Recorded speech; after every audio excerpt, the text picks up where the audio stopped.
One.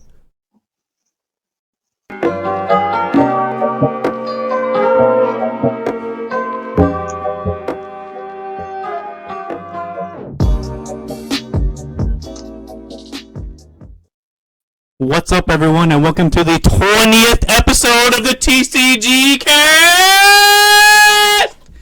We did it! We are ringing in the new year with a brand new setup.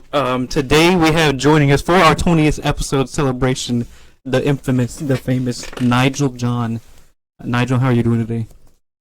I'm doing good. Glad to be here. Yep, we have brought you on the panel to discuss some of the incredible Digimon news that has happened over the past couple weeks during our hiatus.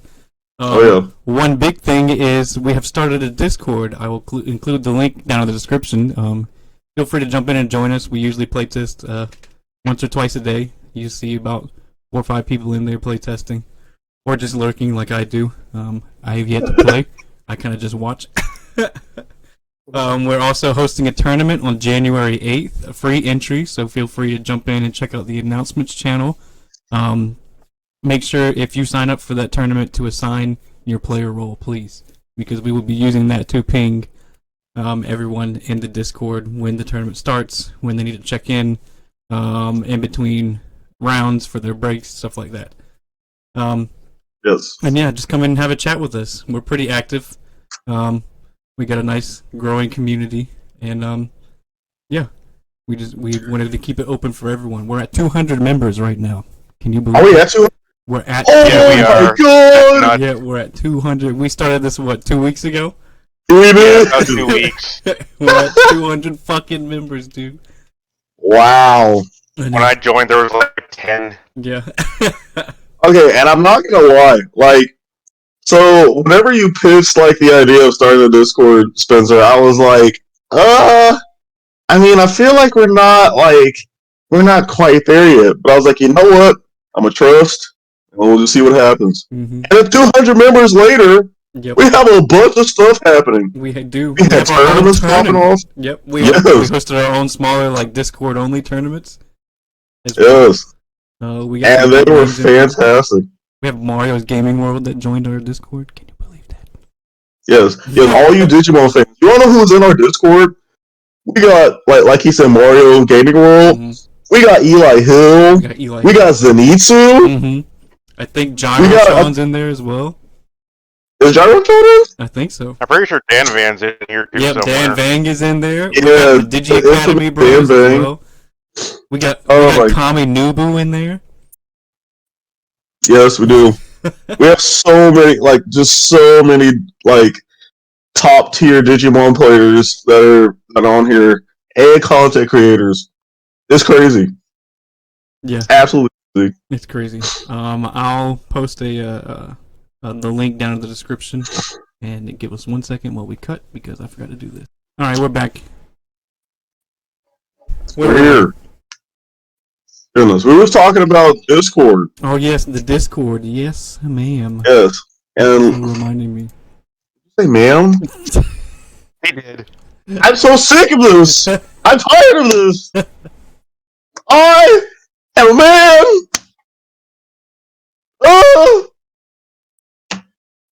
Anywho, there's been a lot of stuff happening in the Discord. A lot of stuff that's happened in the past week or so. Mm-hmm. Should we bring this up now? I mean, since we're talking about it, yeah, I might as well. Yeah.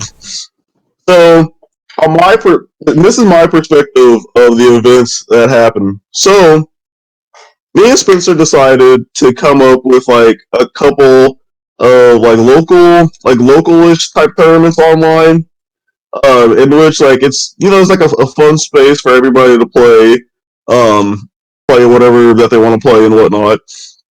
And I noticed in the first match there was a couple security controls. There was It was probably a third security control, a third Jesmon, and then a third whatever other decks we saw. Yeah, this was my tournament, right? Sounds about right. Mm-hmm. Yeah. For the first little small tournament we held. So for the second one, we decided to ban security control, and at first we wanted to ban Jesmon just so we could shake things up and see what other kind of decks. People like. I mean, it's for free and it's a for fun tournament. So our biggest thing was like we don't want anyone coming in with SecCon and then just sweeping everyone out. Because I mean, the top prize was what 2 alt art cards for both. It was all. Yeah, it was nothing big. It wasn't a money prize. It wasn't like you get a booster box or anything. It was just a couple cards. Yeah, our prize was actually sponsored by Nigel himself. Mm-hmm. Yeah, it was an All Force Digimon from way back when. Mm-hmm.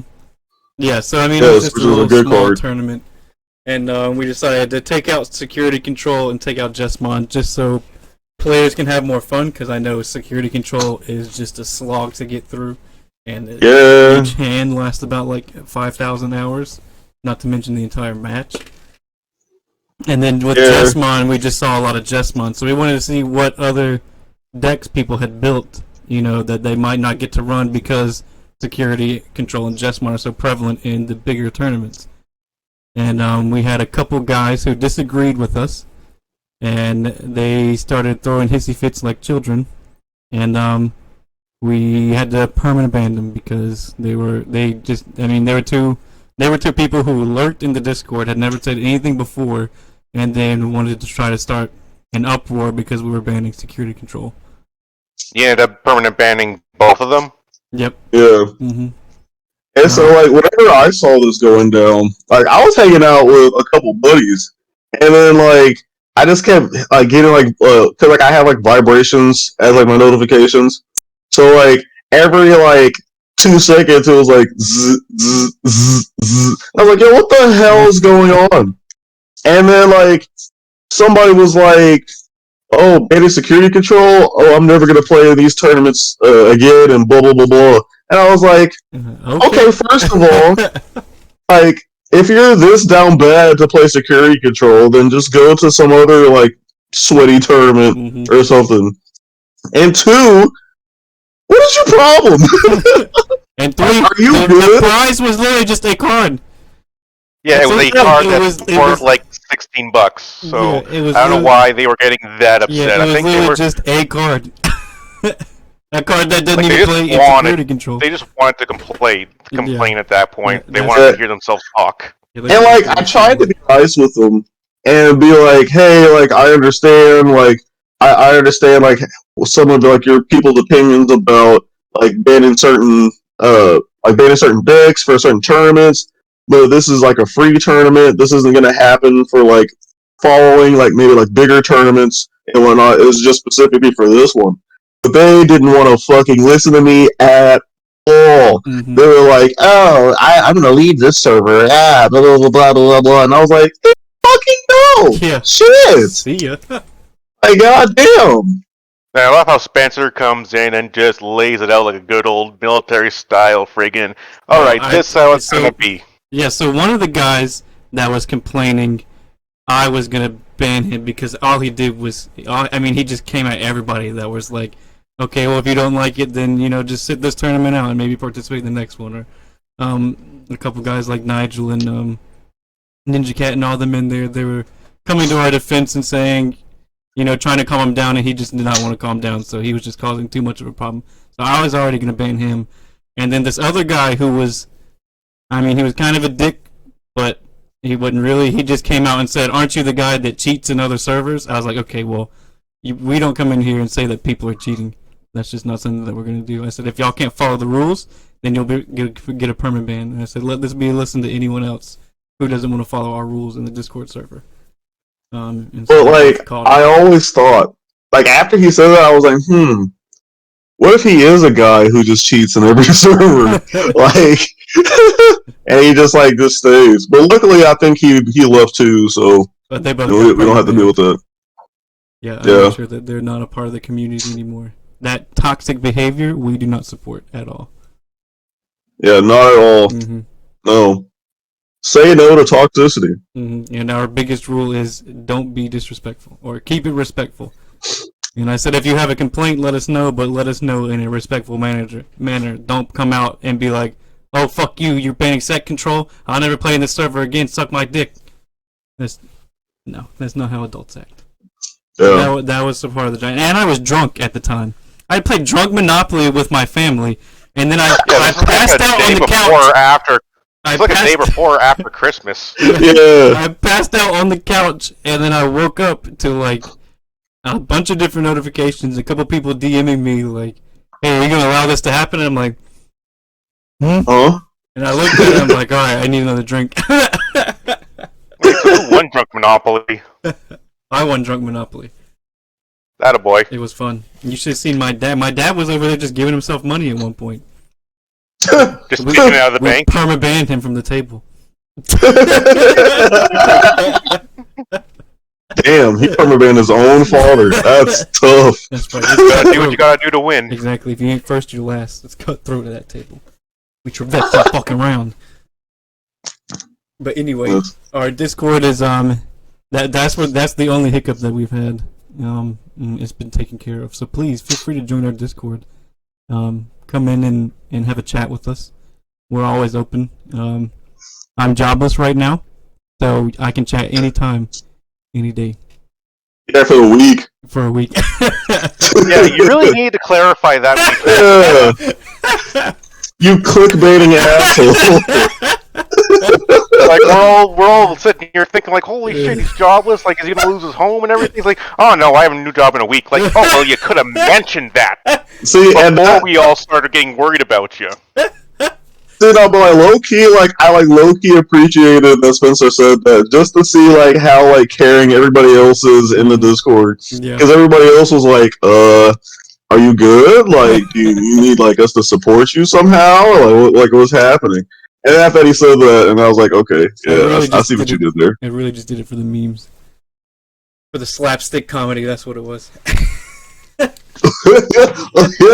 You're a regular Louis C.K.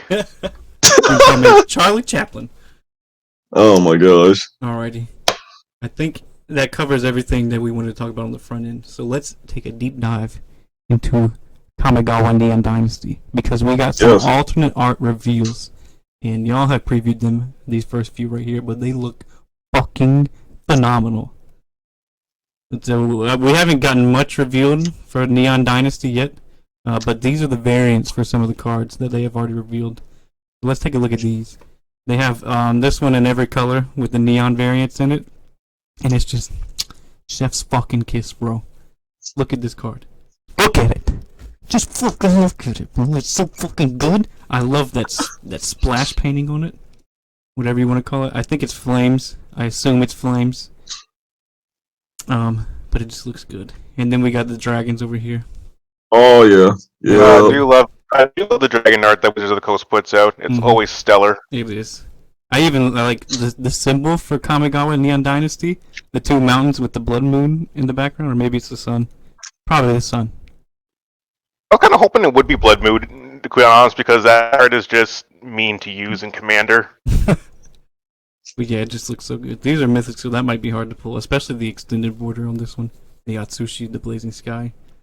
But I mean, just look at it. I mean, goddamn, definitely going to be a Commander card. And then we got the multicolored ones, the Samurai ones, the Planeswalkers. These just look so good too. Legendary. They look good. This one right here. Bro, come on. Okay, like, I see this image right here, and my first thought is the Dragoon class from Final Fantasy XIV Online. These are all binder worthy. There's some sets in the past where it's like I'll pull some mythics or whatever, or alternate art cards, and I'll be like, they can just sit in the box that they came in the little gift box. But all of these are binder. Oh my god! Look at those lands! Holy cow! Those lands are legit. Yep. God, those lands look so fucking good, bro.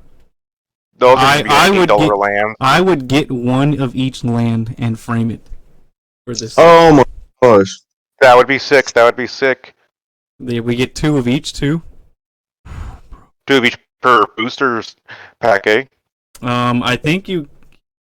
Let's see. They don't say anything, but I think you get one of these alt art lands in each... Let's see. In each set booster? Let me find out. I don't even know if they've announced it yet. Probably not, quite frankly. It comes out in a month. Release date is January 11th. That's the first look. Maybe it's in there. Well, here's hoping all the stores have product for it. Oh, they will. Magic doesn't sell out like that. Plus, they print everything into oblivion. True. Alright. Let's see. In-store pre-release February 11th, yep. And then February 18th is the worldwide release. So let's see if we can find out where I can get these lands. The homage will be available in draft set and collector's boosters. What? I can get them in draft boosters, bro? That's legit. That's legit. Yeah, that's unheard of. Usually, lands like this are only available in set and collector's boosters. I can get them in a draft booster? Yo, I can get a draft booster for like $90. And pull one of pull each of these, bro. I might do that. Be the moves. Alright. Yeah, I would get those and then put them in a custom frame. Yeah. Yeah. Yeah, I definitely frame them up. And then I put them right there. Next to my handmade painting or illustration that Miriam made. But yeah, that was it. Just some Neon Dynasty stuff, previews. Nice. Wanted to look at those lands again because they're just fucking cream worthy. So now we take a deep dive into Pokemon, and we can discuss Logan Paul's fake case that he bought for $3.5 million. Oh, now, here is it like confirmed that this case is that he bought fake product, or is that still like just what the grapevine is saying? I didn't read too much into it, but they said they have significant evidence that it is not an original set. Let's see, purchase history. It first appeared on Canada's eBay site on March 29th, 2021. Fans could place their bids for 10 days. The seller, a number one Pokemon master, had almost no feedback, and their listing was riddled with significant grammar errors. The seller also changed their username right before the auction went live, as if to hide their history. Many collectors in our community immediately assumed the auction was a scam. The seller had advertised the box as a once-in-a-lifetime opportunity, so clearly understood its value. Yet someone who understands the value of this item wouldn't also sell it on eBay and ship it to the winner for $30 via Canada Post. They'll usually contact an auction house. Okay. The highest bid was $72.5 thousand. Or just people just basically like looking at his receipts and it's just like, that doesn't add up. They're kind of like tracking the guy. Says since it sold for so low, Pokemon's most serious collectors weren't interested in the item. But it indicated individual boxes of first edition base set have gone for close to $500,000. Sealed case has 6 of them, presumably near $2.6 million.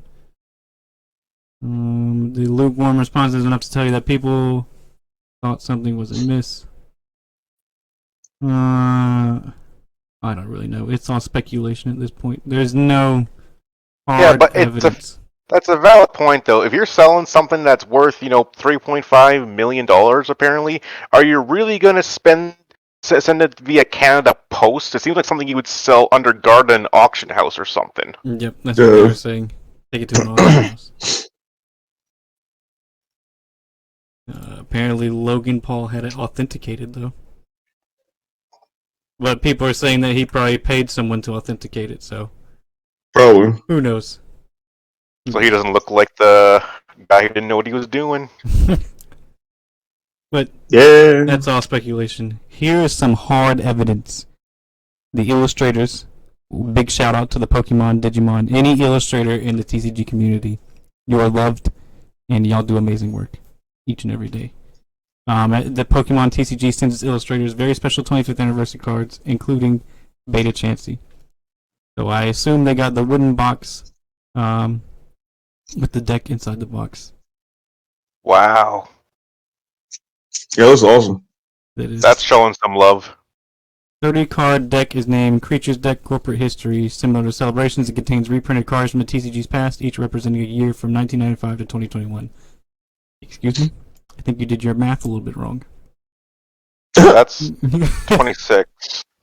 Examples include base set Charizard for 1996, Rainbow Energy for 1997, and Rapid Strike Urshifu V for 2021. Ooh, let's see that Charizard. Alright, so here is the list. Starting with Beta Chansey in 1995. Oh my god, look at that. I have Rainbow Energy. I actually have 3 Rainbow Energies. And then we have It was blast from the past artwork. Erica, I think that's her name. I think so, yeah. And then Rocket Zapdos Sneasel, more energies. I have that energy as well, the 2002 one. Good old Charmeleon, Charmander, and Mew. Mew EX, Charmander. We have Uxie, level 39 or whatever. Mewtwo, more energies. Mewtwo again. Tapu Lele. Pikachu. Marnie. I hate that card. Ooh, that Marnie is a good card. I love that artwork. Tapu Lele. Fake Professor Oak. Imposter Professor Oak, I think. Mm. There's a lot of energies in here. Yeah. Kind of got scammed. It's a thought that counts. Yeah. So there's the Charizard with the 25 stamp on it. And then the back. Legit. Oh, it gives some information about it. Yo, that's fucking cool. Shout out to the Pokemon Company. Shout out to these illustrators, yo. Send them your love this holiday season. Yeah, that's dope. I wish I could be an illustrator for Pokemon Company. Maybe I'll get good enough, and then on their 50th year anniversary, I'll get something like that. Yes. We get a new Pikachu V-Box in February. Ooh. And can't disrespect Pikachu like that. And they have a Start Deck 100. It's a very special secret deck to release. Who knows when? In Japan, it released on December 16th. But here's some of the cards that's from the Start Deck. It comes with a bunch of secret rares, which is pretty neat. Marnie is one of them, so you know it's going to be expensive. Yeah. Got all the Galarian birds. Pikachu. All the gold versions. Yeah, that's good. Mm-hmm. I really want the deck to be called Super Secret Rare. And then the card list for the deck. Right here. Oh. I don't know how good it'll be. It's got Darkrai, Landorus, Cresselia, Mew. Can't really tell the others. It's pretty neat though. Because with all these secret rares, it's probably gonna sell out quick because of Marnie. Yeah. I bet you that's the case. Yeah. And that wraps it up for Pokemon. Thank you, everyone. That's been the 20th episode of the Tcg Cast. We'll see you later. Okay. Okay, first of all, JK, you're not going to skip my section. This is the juiciest section of all the sections. And you're going to try to skip it? Mm-hmm. It gets the juices flowing. Hooligan. Absolute hooligan. Such disrespect. Such disrespect. But it's fine. Because it's a new year. Everything's great. And since it's 2022 now, it is Digimon's 25th anniversary. What's some of y'all's Digimon New Year's resolutions? Mine is to actually play a game of Digimon. Mine is to make top 4 using the Blackboard Greymon deck from BT8. My 50 card Heroesmon. Get it built. No. That's mine. No one wants that. I think my goal Bless you. is to get top 32 of a certain tournament that we'll talk about later, so I could potentially go to the other tournament next year, which we'll talk about later. That's your resolution? That's my resolution. That sounds more like a goal. Alright. Yeah. No, but all honestly, I think my goal will probably be to work on like my competitiveness, because I think for our attorney talk section we can definitely talk about that. But that's probably one of my resolutions. Yeah, that's a good one. We all get good Which I guess is also a goal, but yeah. The resolution is kind of a goal. Yeah. No one wants 50 Cardiosmon, Spencer. I want 50 Cardiosmon. I've been trying to tell you this for the past 8 episodes.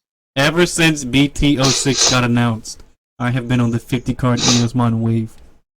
Well, let's see how many people comment saying they want you to have a 50 Cardiosmon. You'll take a temperature gauge of the community on that. Alrighty. Alright. Let's make it happen. Everyone who enjoys 50 card Eosmon, drop your comment down below. Yes, do that. But also, if you support these upcoming products that are coming out, definitely type that out in the comments. As I take a good sip of this good old soda, let's talk about one of the things that they're doing for the what Bandai is doing for the 25th anniversary. So as you can see on the screen, this is Digimon Con. Yes, Digimon Con. That's cool. You wanna know why it's cool?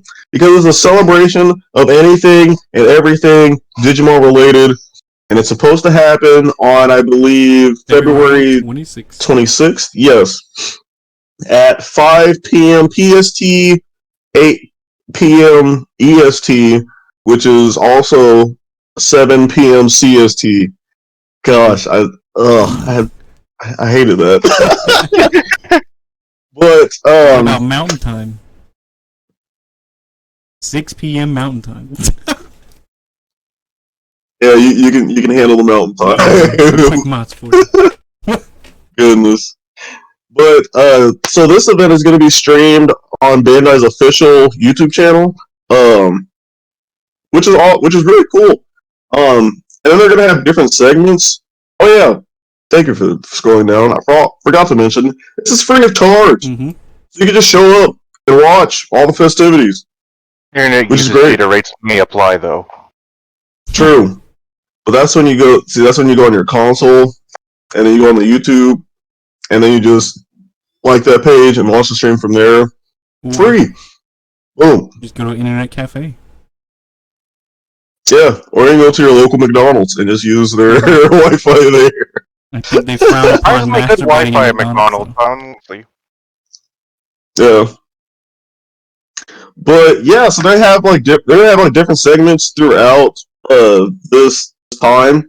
There's going to be a segment for the anime, which they're probably going to talk about maybe what's going on in the current anime, like some of the artwork or stuff for that, and then maybe what's the anime is going to look like in the future.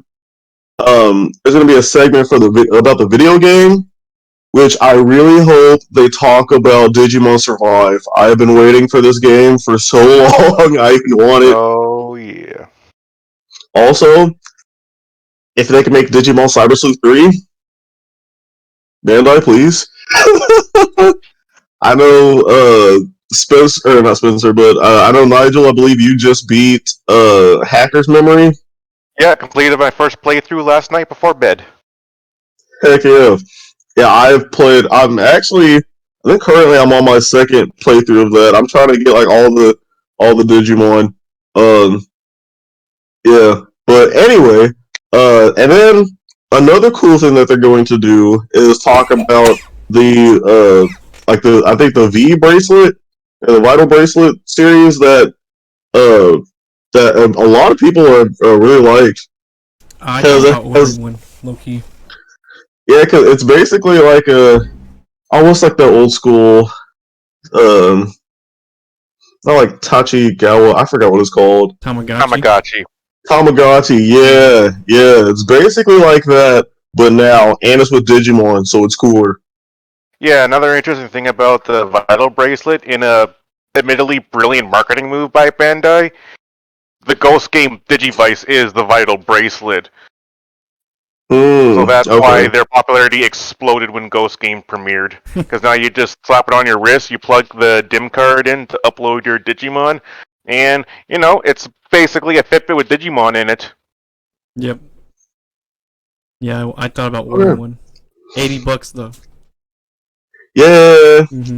I want one too, because I want a more Greymon one. Maybe we'll host a tournament, and that'll be our prize. Interesting thing that you should to note about the vital bracelets too is that the Digimon evolution lines are indicated by how much exercise you actually do. So if you meet a certain step count or certain calorie burn, your rookie will digivolve into a certain champion. If you don't, it'll digivolve into a different champion. Oh, so you gotta work for it. Okay. Oh yeah, you gotta work for it. It's not a linear line. It's the whole branching evolution that they got going on. Yo, honestly, I support that. That's actually really cool. Wrong. You can just strap it to your dog, and then let him outside. No, because if you strap it to the dog, you're not going to get the certain evolution that you want, Spencer. Did you not hear what this man just said? Sure you will. Then why don't you just get the regular Digivice thing that you could just, play with buttons on it? Kind of defeats the purpose of getting the bracelet. Exactly. I'll get a bracelet for me and my dog, and we'll have a race to the final evolution. My money's on the dog. Goofy. But yeah, so back to the Digimon Con. So that's pretty much what they're gonna have for the event. There's also gonna be like a live performance by singer Ayumi Miyazaki. Yeah, sorry if I butchered that name. I apologize. No disrespect. But another thing that they're doing is they're going to announce the initial winners for the Digimon illustration competition. Which, if you turn to the next section, good sir, or section, Ooh. the next tab. Here we go. The next tab. That's right. The Digimon illustration competition, everyone. Yes, which you can actually sign up for right now if you really want to. So it is. So this is something that's really cool. So basically, what they're doing is they're having a competition in which anybody can create an art for a Digimon, and then it gets judged, and then you can potentially win a lot of money if you're one of the few winners. Also, if you win, you have a chance of having that card become an actual TCG card, which is very cool. Because I remember I think it's set 8. There's a Digimon called, I forgot what it was called. It's basically like a pencil Digimon. Ligmamon. And that was, no. And that was something that, I think some kid drew, like, as like a funny type of thing, but it actually like got turned into a card. We have to pull it up later, but I thought that was really cool. And so now, from the 16th of December all the way to February 2nd, you, whoever's watching this, or anybody else, that's the what's it called? Kakawimon? Kakimon? Kakimon? Yeah. That's who it was. Yeah. Yeah. But as I was saying, if you would like to participate in this, feel free to do so. And if you're really good at making art, you should definitely do it. You wanna know why?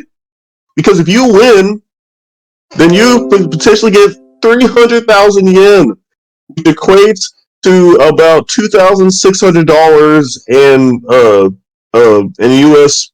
Currency, which is great. That is depending on who gets it could potentially be life-changing money. There'll be 7 second prize winners. Wow. Yes, 7 second prize winners. That's a lot. That's about $800, 1,000 yen, 100,000 yen. Yeah, it's like about $860 if you equate it and whatnot, and that's pretty decent money. And they get theirs made into a Digimon card too.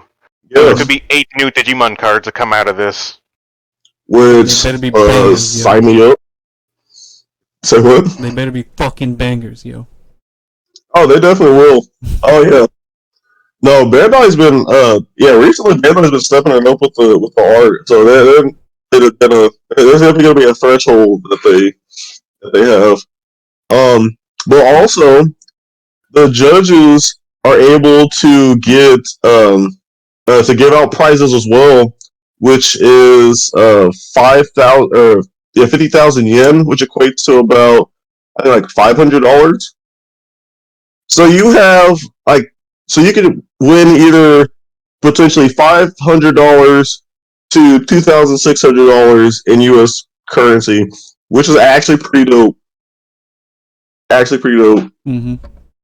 Honestly, if I was an illustrator, I'd be more excited about having the card made than the cash prize, quite frankly. Because you get a card made in the official game, like that's pretty much bragging rights for life kind of thing. Bragging rights and also potentially a job. Yep. Yes. So I support that. Mm-hmm.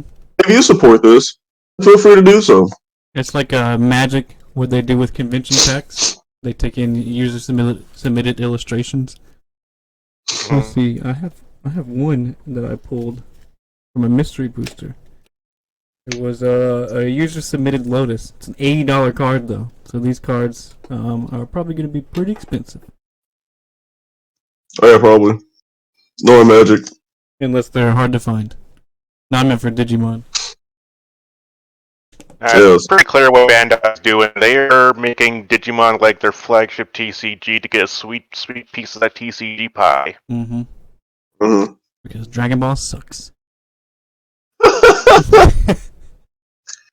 I mean, like, anime, no. Card game, yeah, sadly. Mm-hmm.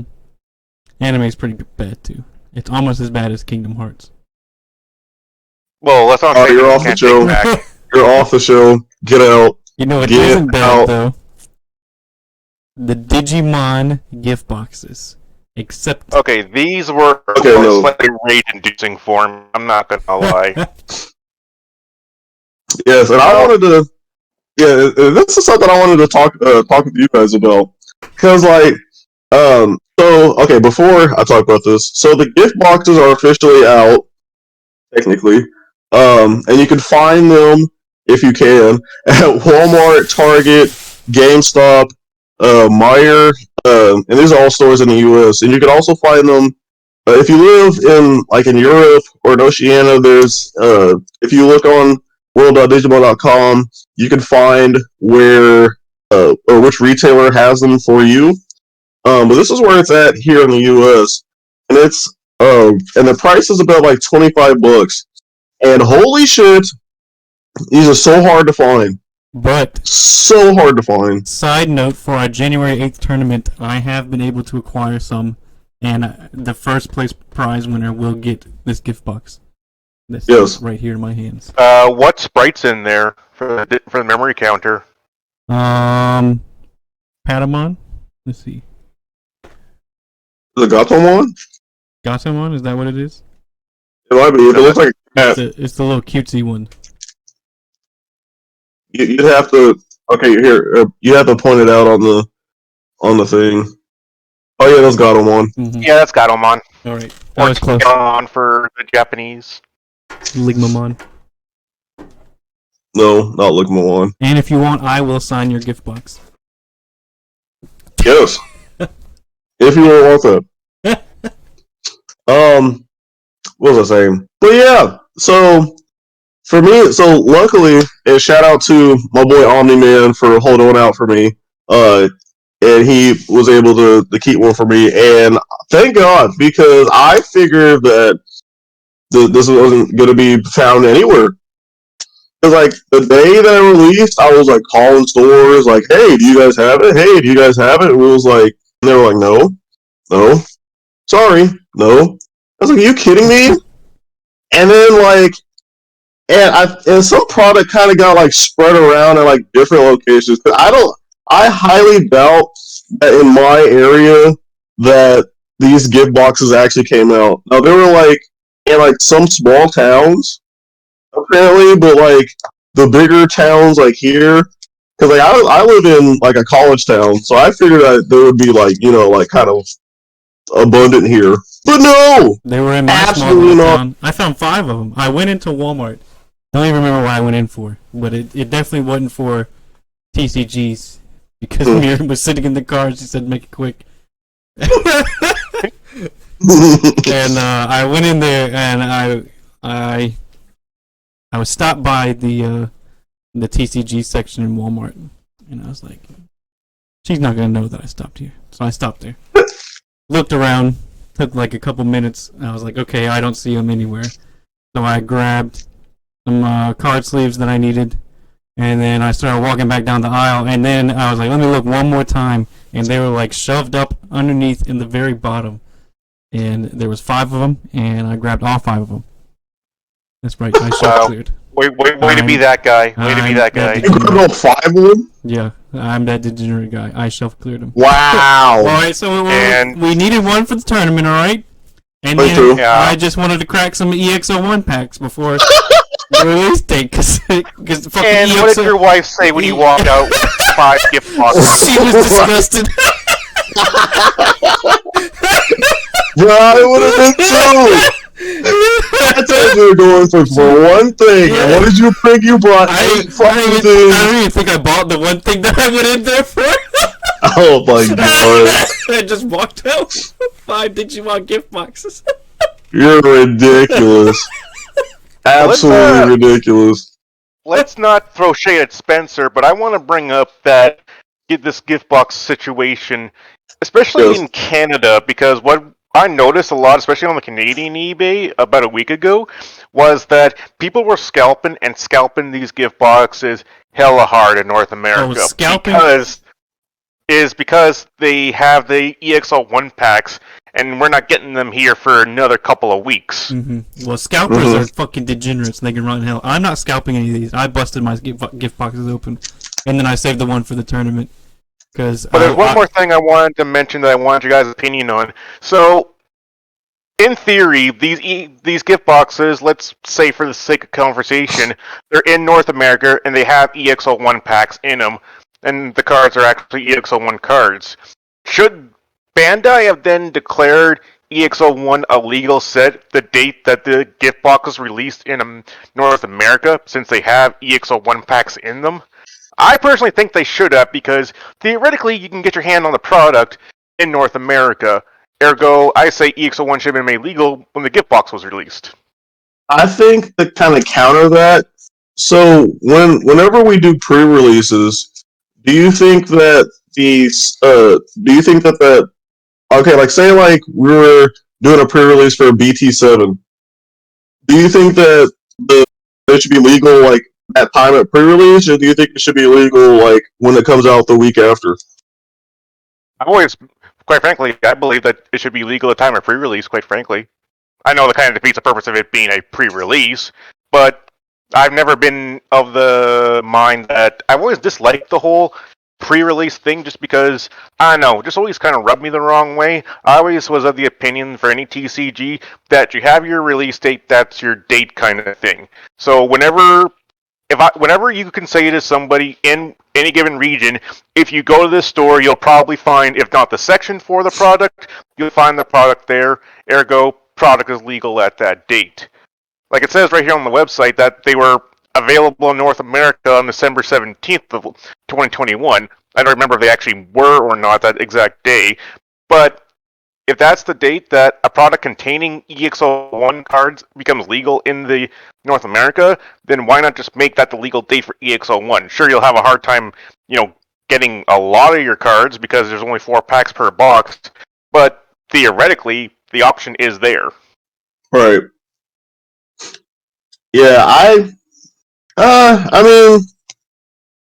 I don't know. I kind of like I personally like pre-releases, and I like gift boxes, or like kind of like stuff like this, because it kind of showcases what this, like kind of certain cards could do before like it actually comes out. So then like we can kind of plan on like, okay, so if this card could do this, then maybe I should put it in this deck instead of this other deck, and then maybe it'll pop off, and just stuff like that. That's kind of my take on that. No, I can understand that point of view too. If anything, this gift box showed us that Ice Wall is not a fun card to go up against. Oh my gosh, yeah.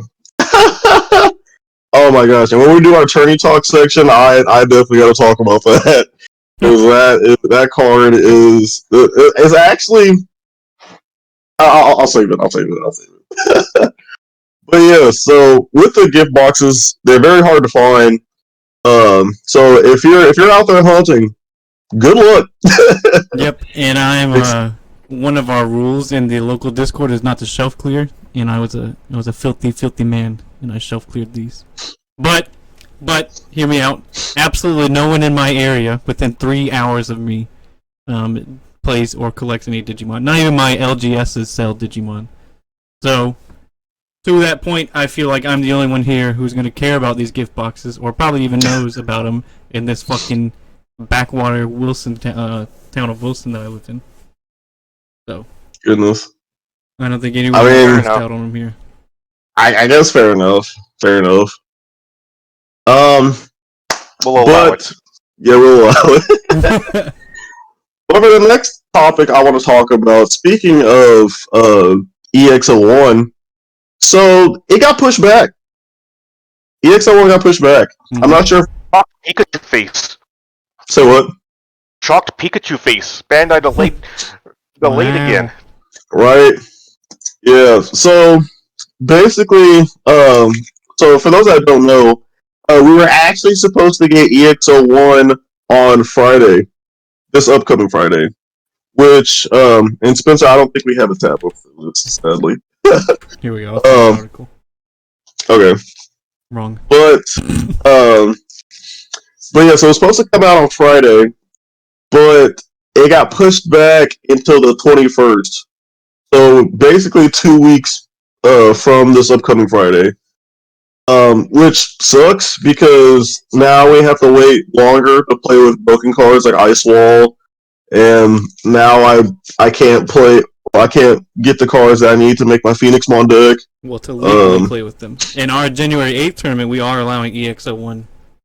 That's true. Yeah, that is very true. But, yeah, I push back. Can't play with certain cards unless you have them already. And, yeah, that sucks. What are your thoughts about it? I saw it coming. Saw it coming, too. Like... It's almost a guarantee. I'm making like my own personal headcanon that whatever Bandai says is their official release date, I'm assuming 2 weeks after that. And if it is on, and if they do come out the day of release, then I'll be happy. Like I saw somewhere on Twitter that BT08 releases in North America on April 8th, which is 1 day before my 30th birthday this year. Uh-oh. So... please, whoever controls the world shipping industry, just please, I really want Black War Greymon and Dark Terror Force and all the armored cards, so please give them to me. But I'm going to assume that if that's what Bandai says, maybe the end of April we'll have it here. Yeah. And that's another thing I wanted to bring up, because I know in a couple podcasts ago, I mentioned that whenever Bandai does, whenever Bandai has they have to push back product and whatnot, it isn't necessarily their fault. It's essentially like the freighters that are giving the product out to people, as well as, of course, COVID. But somebody was saying somebody in my locals was saying that, but Bandai makes a bunch of money, so if they really wanted to see the product out, then they could have done so instantly. So what are you guys' thoughts on that take? I mean, I kind of agree. Bandai's been around. Bandai made motherfucking Pac-Man, so you know that they have fat fucking stacks of money sitting around. So even if they just started their own shipping company, which I'm sure is just an ungodly amount of money to do anyways, but I'm sure they'd have the funds to start their own shipping company that would get product out to the US, even if it's just getting it to the Pacific Coast and then delivering it to random post offices to be shipped out wherever it needs to go, which doesn't seem ideal. You know what also Bandai could do besides the shipping company idea, which I'll admit I've thought of too? What if Bandai just set up a factory somewhere in North America and printed the English print cards in the continent? I mean, hell, hire people out of our Discord and pay us in cards. I think we'll probably take that as a friggin' side job, quite frankly. That doesn't make any sense, but... North Carolina and run your factory. That is what I think Bandai should do, is just whatever you have to do, set up a friggin' factory somewhere in North America, and print the English print Digimon cards here, so that they are here, and you don't have to travel across the friggin' planet and get stuck at a port for 6 months. Mm-hmm. Yeah. Yeah. Spencer, when you said that, I just thought of like I just imagined you just with like a construction hat, just at midnight, just smiling like. I'll be your poster child for North American Digimon factories. Yes, but that is an interesting take, Nigel. I do support that. That would be fantastic. Pokemon does that either, though. I think Pokemon is all based out of Japan too, right? Yeah, that's true. Mm-hmm. I quote me on this, but I think Yu-Gi-Oh! TCG has a printer somewhere in North America. But as far as I know, the only card game that's printed in North America is Magic the Gathering. Magic the Gathering, yep. As far as I know. But yeah, no. If Bandai spent like I don't know a few $1 billion or however much it would take to set up a factory or a couple somewhere throughout North America and staff them to release their product, I mean, then it's just a matter of trucking them or flying them from point to point in North America, not crossing the ocean. Yeah, I don't know what the rules and regulations are like in setting up a factory like that, or the Wizards of the Coast probably got just grandfathered into all these new rules and regulations, I assume, with their probably. I got no clue how trade regulations work. Yeah, and then having to cover that overhead from Japan while it's in North America too. I'm sure they run into a whole bunch of different issues as well. But if Yu-Gi-Oh does it, then other card games could do it as well. Yeah. But Konami, Konami's made out of money too. They're fucking massive as well. Oh yeah, they're rich. Mm-hmm. It's just Japan is rich. It's a country. It's a very rich country. Mm-hmm. I'm pretty sure. They own like the 3 biggest IPs in the world. Yes. Explains how they can rebuild Tokyo so often when Godzilla breaks it every year. Mm-hmm. Oh my god. Hey, I earned my Godzilla shirt. I had to freaking mention it. Yeah. I respect.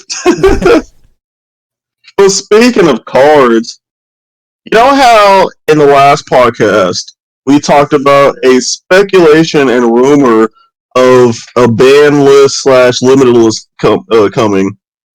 Well, that's actually true. Yeah. We were the first ones. Let it be known. The TCG Cast called it first. We were the first ones. You heard it here. I don't care who else said that. Mm-hmm. Mario's Gaming World didn't say that. Nope. Exactly. Walsy Plays didn't say that. On your market, watch Mario. Wow, you really cleaned him out. Wow, yeah, he did it. It was me. Isaiah paid me to do it. Okay. But yes, Mario. I'm Mario. Watching this, I'm Canadian. I love you, so I got no skin in that. Yes, but yes, with the ban and restricted card list is going to be updated mid-January of this year. You know what? That's this month. So you know what that means? We're going to get this updated ban list in either probably like next week or the week after. But do note that this ban list is just for Japan at the moment. Yes, just for Japan at the moment, and then the English version will come up at a later date. You think? Well, you want to know what that means? That means they're banning something from BT7 or limiting one of those. I hope there's no EXO2 bans. I really want to build a legal DB producer. Target for the ban list? I don't think they're going that far with this ban list. I think they're just gonna do they're just gonna do like EXO1 and they're gonna do set 7 and back. I think. Alright. I'll allow it. Speculations? Speculation, yes. So actually, I want to hear from Spencer and Nigel. I want to hear what y'all at least 3 cards that y'all think will be either banned or limited. Yes, man. just the digital. Just friggin' Ice wall 12 as well. gauge right to the face. Yep. Ice wall as well. Jesus. Let's see what other Last card. My last card. Because you said Jesmon, Ice Wall, and that was the third one.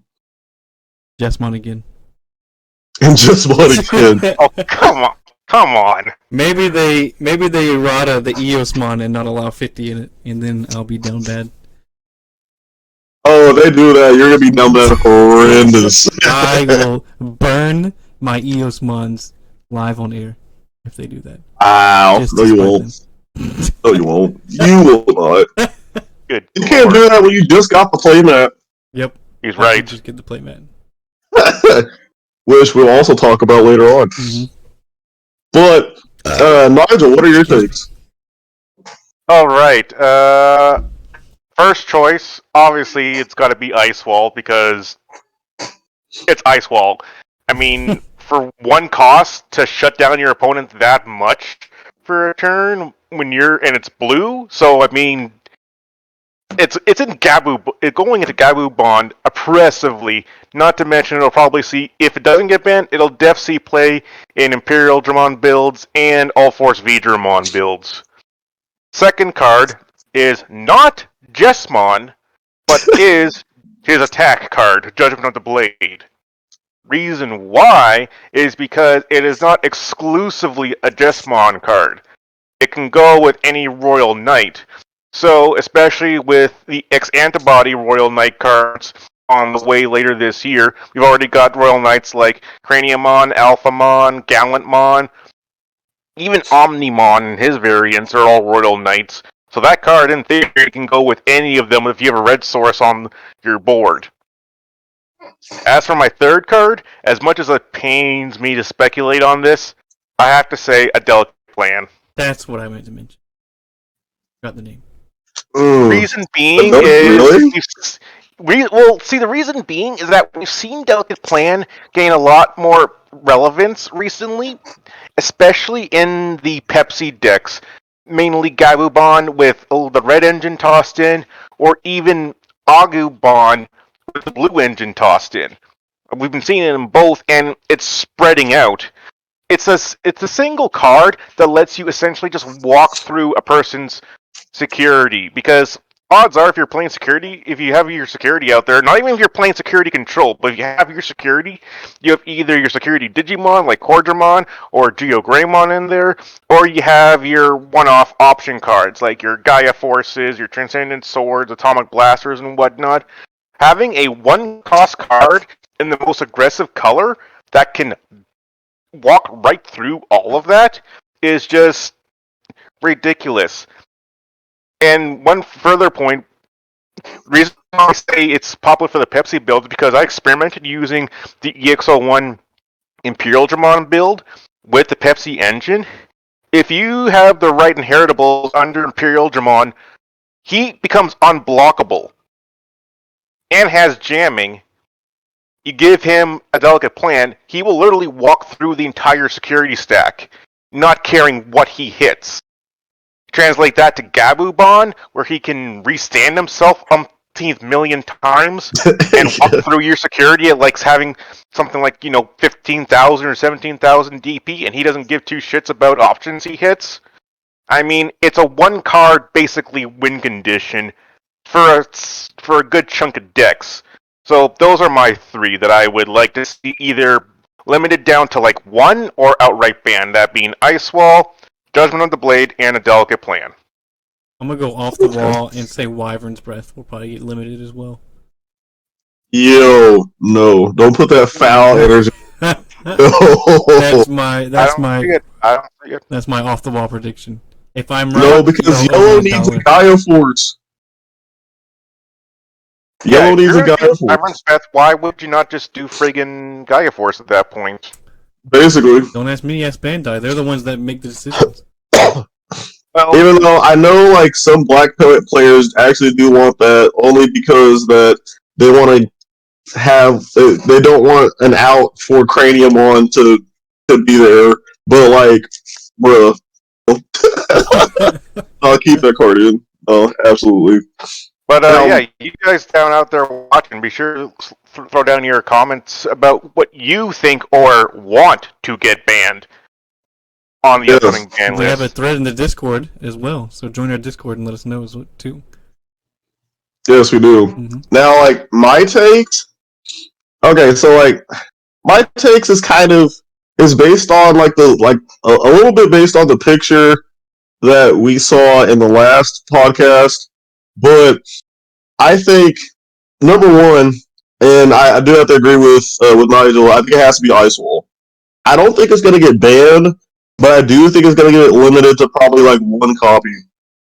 And I say this because in the what you call it, in the local that I played a couple days ago, one of the players was playing Imperial Dramon with Ice Wall. And he played 2 Ice Walls on his opponent, which basically meant that the Digimon he had on his field, if one of them attacked, then he loses 4 memory. That's a lot. Unless if the other opponent had some sort of like memory booster, like Izzy Azumi and Joe Keto, or maybe Sora and Joe, and like they had like the 4 memory, then they could probably like do that. But if they're like at 3 memory and they swing with 1, then their turn's done. That's ass. Isaiah, can I make more comment about that? Because yeah, this is specifically a ruling about Ice Wall. Mm-hmm. All right, so we got our memory blockers, like our Noki Baons and Chumons for certain colors. Those effects do not prevent Ice Wall from resolving. The effects read that your opponent cannot gain memory except with tamer effects. But Ice Wall's effect is your opponent loses memory. 2 memory, therefore it bypasses the memory blockers effect abilities. So even if your opponent has like a Chumon out, you throw an Ice Wall on them, and they then swing, you'll still gain that 2 memory because you're the one losing memory. They're just gaining it by game state effect. It's a super greasy way to get around that. Super grease. Yes. And the only way that the opponent can bypass Ice Wall is if they push one of their Digimon out. Like if the person played Ice Wall and then the opponent has something in Raising, then that Digimon isn't affected. So you can like push that out and then swing and do all the stuff. Mm-hmm. But other than that, if you play Ice Wall and your opponent has Digimon on the field, they're screwed. Absolutely screwed. So that's my first take. My second take is, and this is kind of going along the lines of your argument with a delicate plan, or not a delicate plan, but a Judgment Blade. I think instead of Judgment Blade, we're probably gonna do that to save your Hookmon. Only because, like what you were saying, you can low key, like if you splash like a red deck or something with like Sistermons, you can put that in any red deck. And you can play a thing for free to gain a memory or to have a blocker and draw a card. And then if you Digivolve that to like Justmon or even like Gallantmon or something like that, you could like swing, unsuspend, and like with red, we get like a bunch of security checks and whatnot. So like, yeah, you could just do like some crazy stuff like with that card. And like in a perfect example, from whatever, and this is like a little spoiler from the tourney talk that we'll have later, but I was playing my security control deck against the Justmon player, and literally what he did was he swung with one of his Sistermons at my security. It died to like some type of Digimon. Then he swung with Justmon, brought back Sistermon, and did, I believe, like 4 different security checks and whatnot. And I think he played a delicate plan or something, but he didn't die to it. And then, since he had Satyr Hook under it, he was able to unsuspend and then swing for game. Like, what? That's oppressive as hell. Absolutely not. Now, like, with that card, I think it'll also get limited, probably not banned. It's just one. But, like, oh my gosh, that's... Yeah, Now, the last card, in my opinion, that will probably get limited, and honestly, it might get banned. And I really hate to say this, but I'm gonna pull this card out.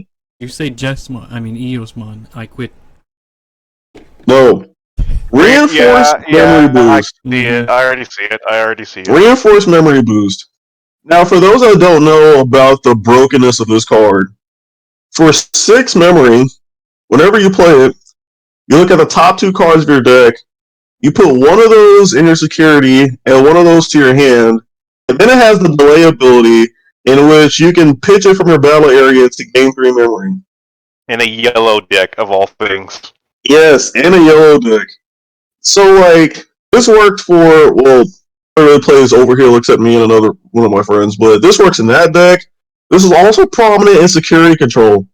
And for those that don't know, security control is one of my favorite decks, and it really hurts me to say that, like, I low-key would see this, like, being limited or banned, but, like, yeah, it has to, it has to be at least limited, just to 1. I think that's fair. Because I could definitely, like, replace that with, like, Holy Wave or some other card, but yeah, it needs to... You know what, though? We keep saying, like, here and throughout the community, like, our top 3 cards to have limited or banned. Bandai has not indicated how many cards they are, like, have on their friggin' chopping block. It might just be 1, it might be 10. It might like, they have not indicated whatsoever how many cards they want to see limited or banned. They've been tight-lipped about that. So we keep saying, like, our top 3. Bandai might say 3. That's cute. We're doing 10. Right. Also, my laptop is about to die, so give me, like, 1 second. Oof. Unprofessional. Alright, Nigel, now that we're here, feel free to plug your OnlyFans. I know you sell feet pics. $50 per toe. He's lying. He's lying, Mom. I don't have no fans. He does. I set it up for him. I moderate his OnlyFans. So you can find it at patreon.com/Tcg Cast. We have the exclusive links embedded there in our description. I'm back. Sorry about that. Alright, thanks. We were just discussing... Are you even allowed to have OnlyFans links embedded in a Patreon? That's not the discussion we were having, Nigel. We were talking about ban list, alright? Let's keep it professional here. No, there's no way that you during that time I was gone. There's absolutely no way. You goofball. But yes, and with this ban list, like I mentioned earlier, it's supposed to be released probably like next week or the week afterwards, or something like that. So for those that are like kind of like in the process of like deck building and whatnot, I would probably wait until after this list comes out, just so that you know like exactly what cards are banned and all that. No, and also, yeah, and one of the last things I wanted to talk about with this banned and limited list, somebody mentioned that I forgot who mentioned it, but there could be a possibility that Bandai might unban or unlimit some cards, and some people were thinking that they might bring back, they might like either bring back or maybe alter the ban list for Hidden Potential, Unleashed, and Argomon. So, what are your thoughts about that? Well, Green's not really doing much of anything right now, so personally, I think it could use the help. Yeah, Green's pretty garbage right now, and I'm a big fan of Green, especially coming from MTG. Green is what I played a lot. Yeah, me too. Switching over to Digimon, there's not much Green love in the past recent sets. Which kind of sucks. I mean, you did have the Eosmon, the green Eosmon deck that you just put out, Isaiah. It's really fun. I don't know how competitively viable it'll be. You did say you won first place with it, so there's that. But Yeah, if you take it into like a big tournament, I'm pretty sure you might get slaughtered by it. oh yeah. After recently playing in like online events and whatnot, I don't know how well it would do, especially against like security control. Yeah. Now, if I was playing against like Gobubon or Agubon or maybe even Jesmon, I'll definitely be fine. But besides that, Yeah. Especially, I mean, even with this, all the security control players out now too. It's rough. It's rough out here. See, one final point about the ban list I wanted to ask you guys about is that now we've already gotten confirmation from Bandai that this ban list is coming out.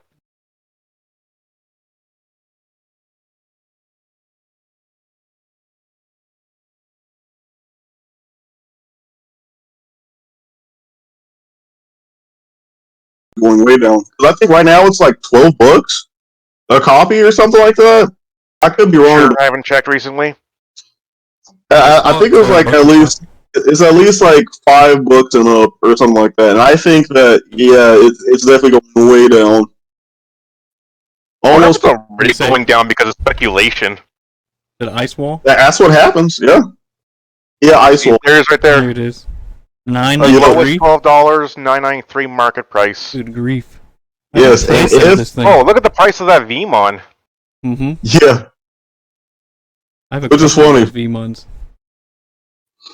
Let's see. Oh yeah, the market price on here is it's actually crazy. it's pretty crazy. You go Analog Youth is the highest priced card. 77. Holy cow. That is some nice Imperial Dramon alt art though. Oh yeah. And that's the Machine Dramon that I sold for $40. Patamon alt $34.99. Mario's probably gonna buy a place out of that. Probably. I was gonna buy the Widowmon. You go regular Analog Youth $10.93. And Jwamon, I pulled a Magna. What? Magna. Yeah, I pulled an Ice Wall, Seraphimon. I pulled, what was the other one? Oh yeah, Machine Dramon. Yeah, those are my main pulls from the box. Agumon's $30. Jesus. That's the one I pulled. This is crazy. Very crazy. But now, ladies and gentlemen, the moment that I know some of you who Digimon hooligans have been waiting for, and sorry. Yes! Ow. Yeah, that was not pleasant. Ow. But also, I understand why Spencer's doing that. Because you want to know why? We got Nationals, baby! Oh! Isaiah, scream! Yeah! Fuck yes! Because I remember in the last podcast, I was complaining about how there was no news at all for Nationals. And guess what? We got news! Mm-hmm. Yes, ladies and gentlemen. Now, the main kind of sad point about this, though, is that it's online.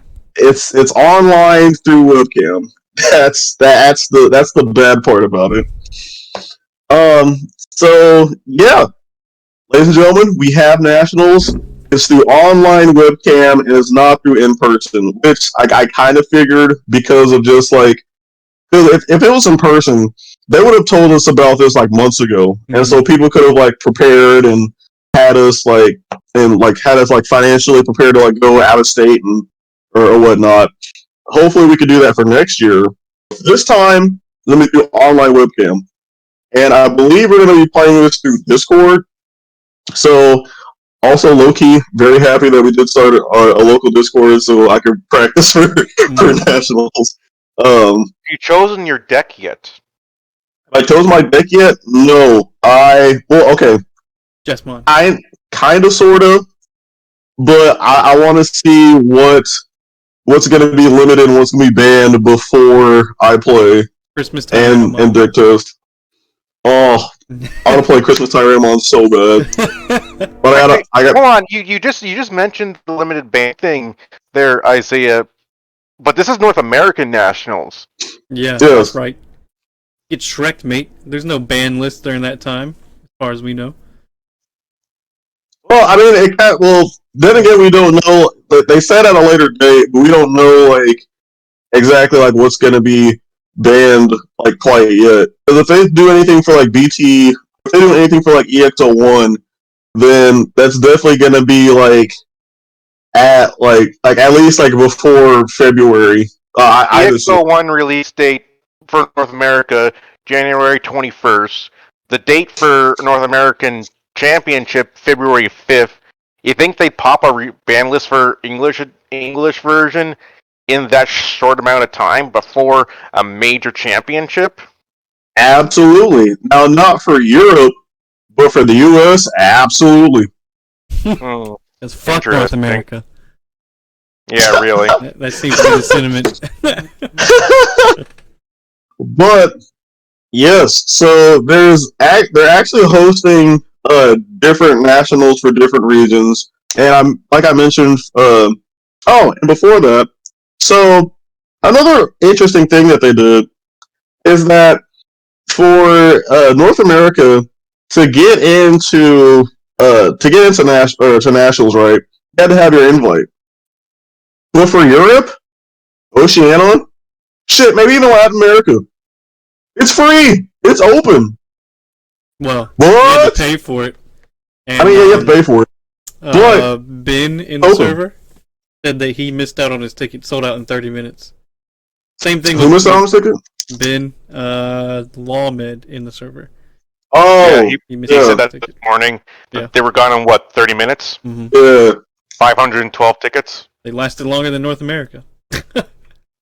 Oh my gosh, we'll talk about that fiasco later on.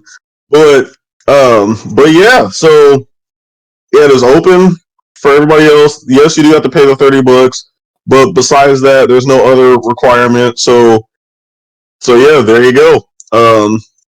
Feel free to try to get a ticket, but if you're not able to, I'm sorry, but there's a lot of people that want to get into this. Can we talk about those prize cards really quick? Mm-hmm. Oh yes, that's the next thing I want to talk about. Look at all the cards that we're getting. Well, first we can go over the prize list. So just for participating, you get a play mat, you get a championship pack, and you get 4 championship packs, and you get 6 event packs. For the top 128, you get everything that was mentioned above, plus even more packs and more event packs. Top 32, you just all accumulates together. Yeah, it all accumulates together. Top 32, you get a special playmat, a special memory gauge, an event pack alt-art gold stamp set, and an invitation to the finals championship.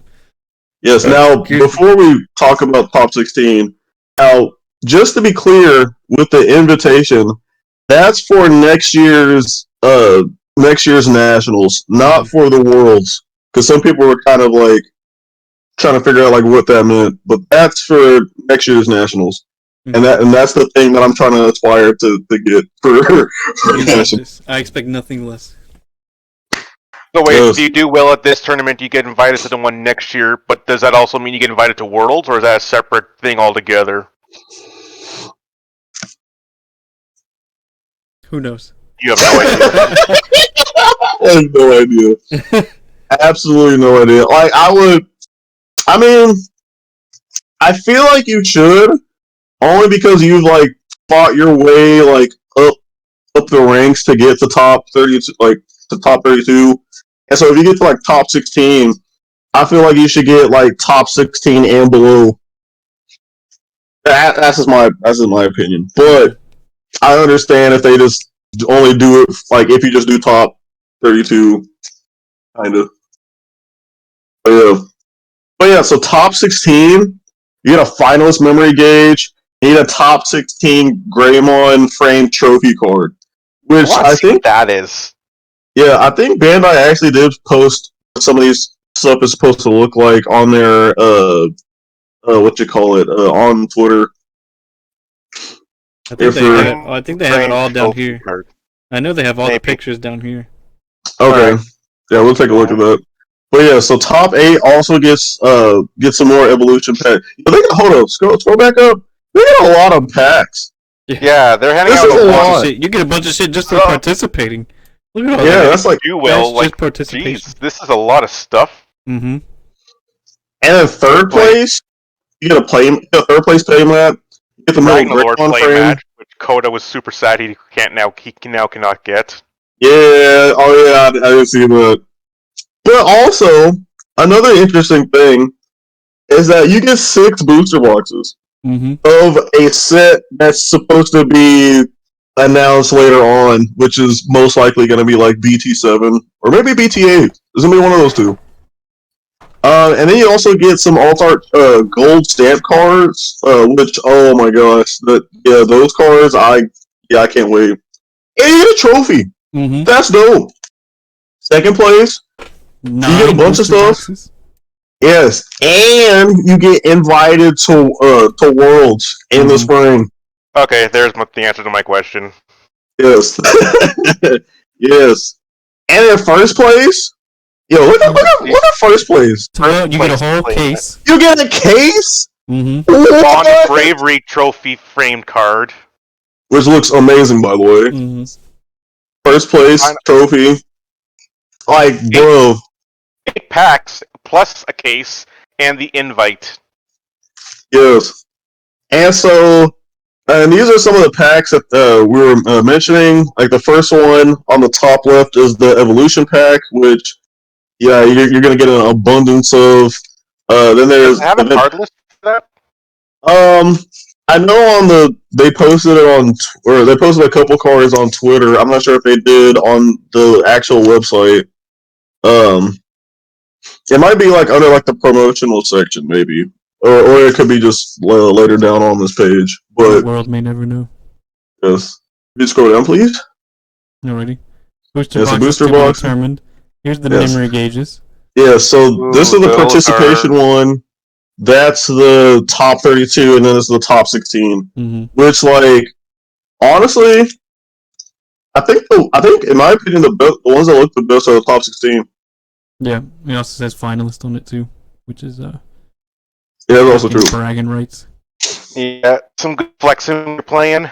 Yes. Trophy cards. Holy cow! Here we go. Now these are the yeah, they look good, huh? Yeah. That's legit, and in their frame, they come framed too. Yes. You get Metal Greymon, the security attack one Greymon that also some people low-key want to get banned or limited, which I don't think that they're going to do at all. No. No. Yes, and then we got Starter Deck War Greymon, and then Bond of Bravery. Yes. Imagine Bond of Bravery looks sick. As some random Agabon player, and they bust out this card right here. Hey, I'm quitting. I'm out. No, I'm done. You got the match. Probably yours. Autograph, quite frankly. Out designing. The trophies, they're designing the trophies right now. Yeah. And here are the these are the playmats. Playmats look fucking phenomenal. Okay, my only thing about the playmat is the participation one. Only because I feel like they overuse this art so many times. Like, it's a good art. Don't get me wrong. It has championship finals stamped on it. True, but they overuse this art. It's all the rookies. It's their flagship art that they got to. They got to. Yeah, but they could have did something different. Like, I support. But also, Chessmon on the next one. Burn that one. Yeah. All right. Now, third place though, fire. Third place is my personal favorite. Second place, dope. First place, yeah. That's champion. That's cool. So. Yes, that's champion. Can't complain with that. But like also, they are. And also, I mean, like, do it. No, I'm saying like they're all mint, and I mean like, come on. I think if I by some miracle of Godzilla won the championship, I would just take the playmat and put that in the frame too with the trophy cards and like have like a little display on my living room wall or something. Oh yeah, I am the champion. Boom. I think I like Chessmon the best. Just the silhouettes in the background. Yeah. It's been fun. But I think another thing that like I've noticed is that like since they have Ragnar Lordmon on here, Ben I like actually knows that like people really like Ragnar Lordmon. Because they could have put like any other Digimon there, but they actually put Ragnar Lordmon. Even the judges get a play mat. That's Yeah, cute. I is the Agumon expert. That's cute. I really That like is the judge cute. playmat. I think I like the judge playmat the best, actually, with the Terriermon. I love Terriermon. I wish they did like a different art with the Terriermon, but I also support it.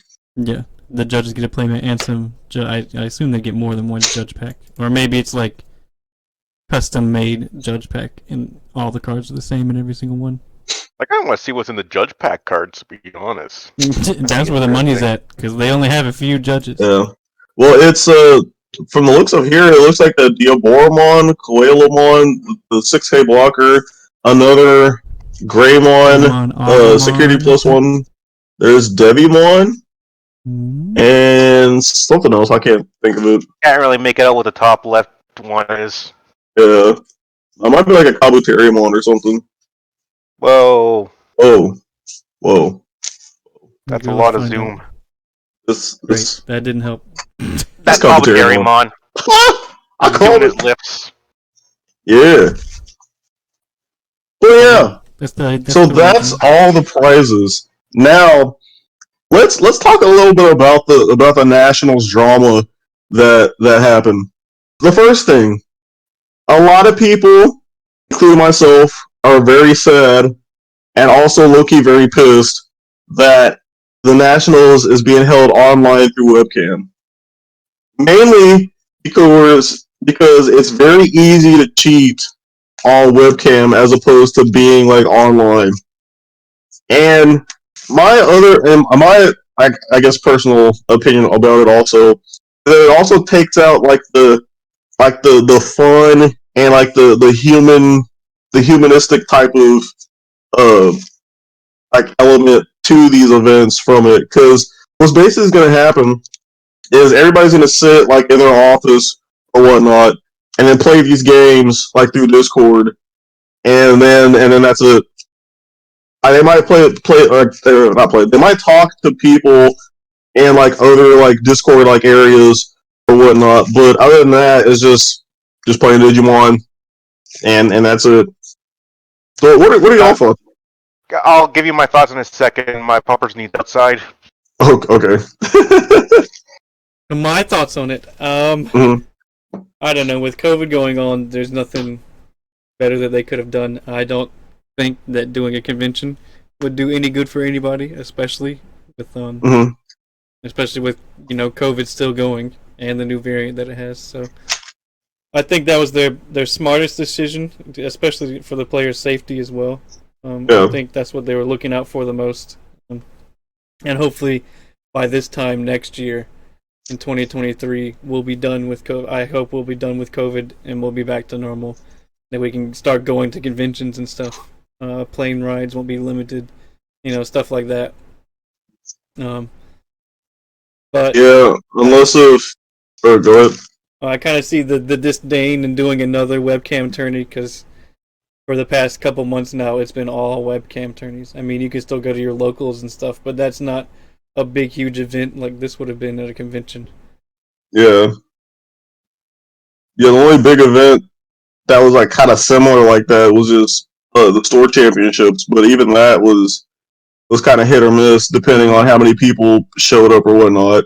Because if you didn't get like 16 people to show up, then it just basically turned into like a regular local, which sucks. Yep. Mm-hmm.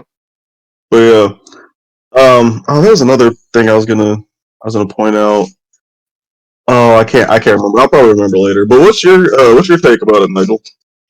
Well, piggybacking on what Spencer said, it's definitely a liability thing for Bandai, PR wise. I mean, you don't want to have your brand associated with an event that leads to hundreds of people getting Omicron variant or whatnot. So, from a PR standpoint, kind of a no-brainer, quite frankly.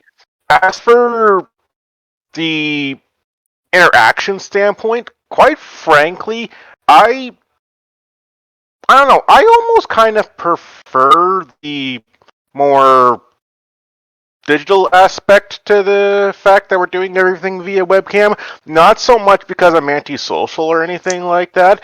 It's just, I don't know, it allows for more, in my opinion, it allows for more comfort for the actual player.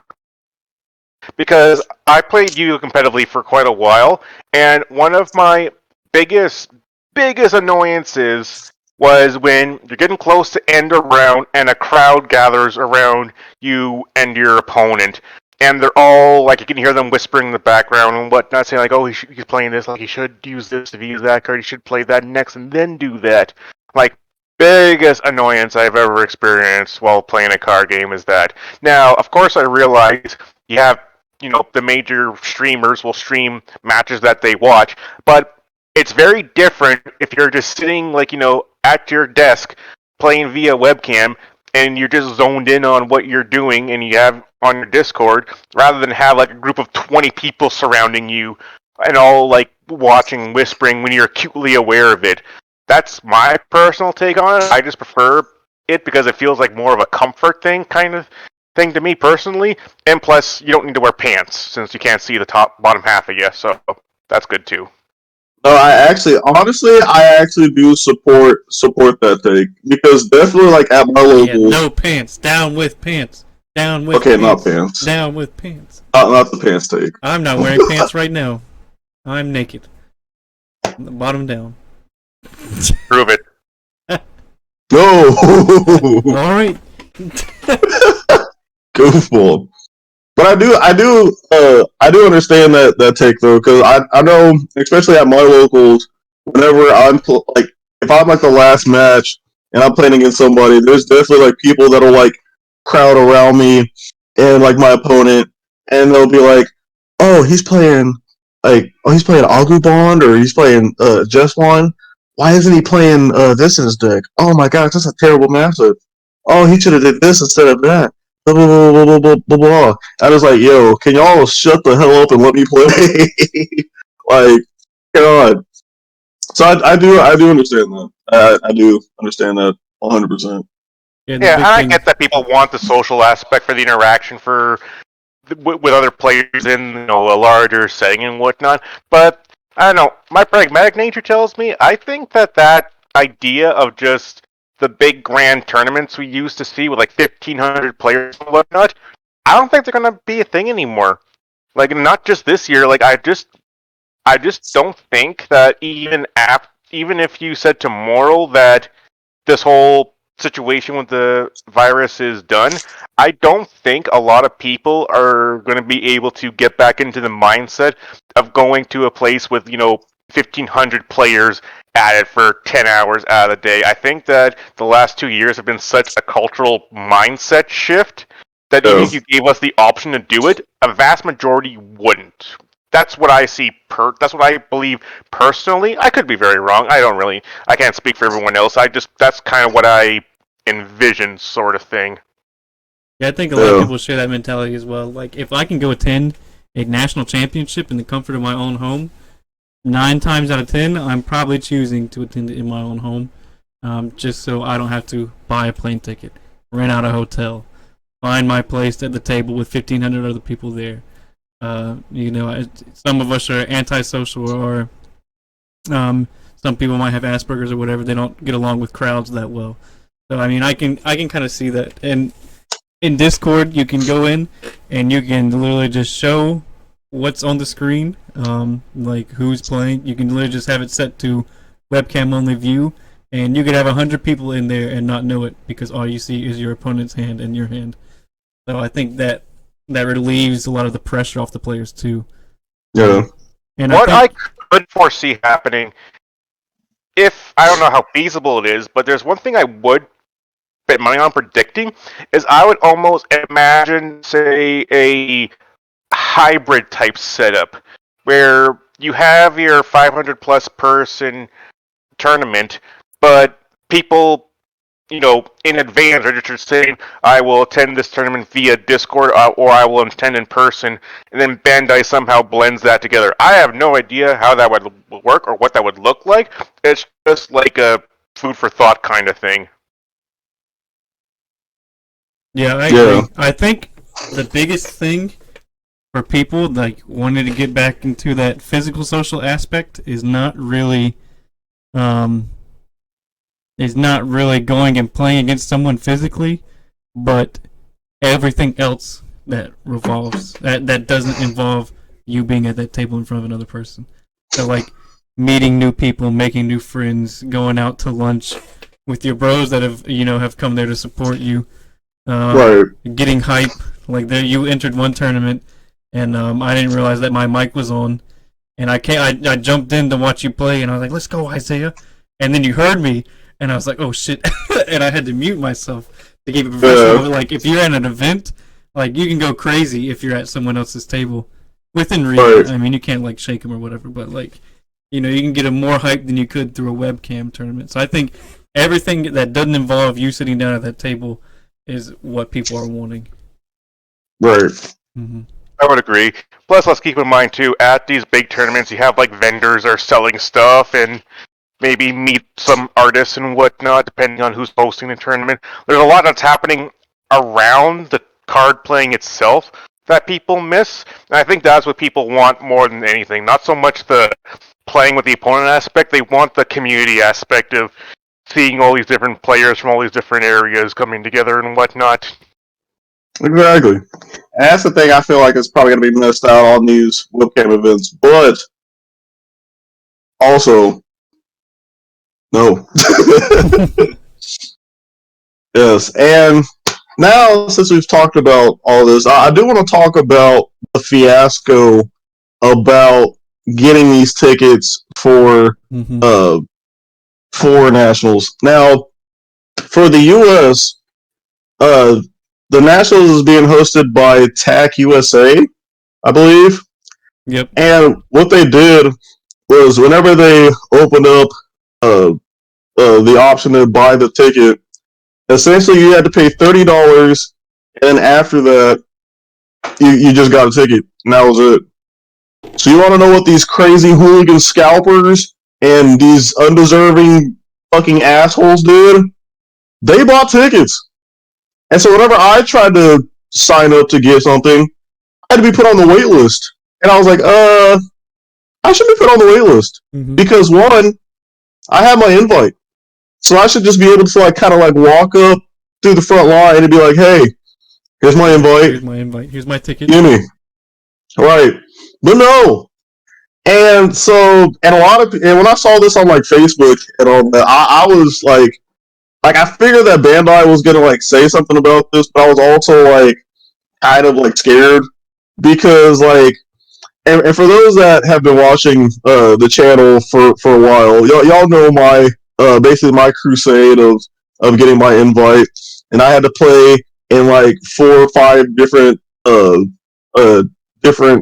store championships, and then out of the last tournament, I was able to freaking get it, and I put in all this hard work just to get this freaking invite, and you're telling me that some asshole in Idaho who wanted to freaking sell this ticket for $120 took my invite or took my ticket? Oh! Mm-hmm. No, absolutely not. Absolutely not. But you wanna know what Bandai did? The same day, they was like, hey yo, we apologize for the shit that happened. This isn't our fault. This is TAC's fault. Mm-hmm. So we're gonna fix this. And so later on that day, I think because I was playing in our tournament that day too, I believe. So so basically, so TAC basically refunded all the tickets to everybody.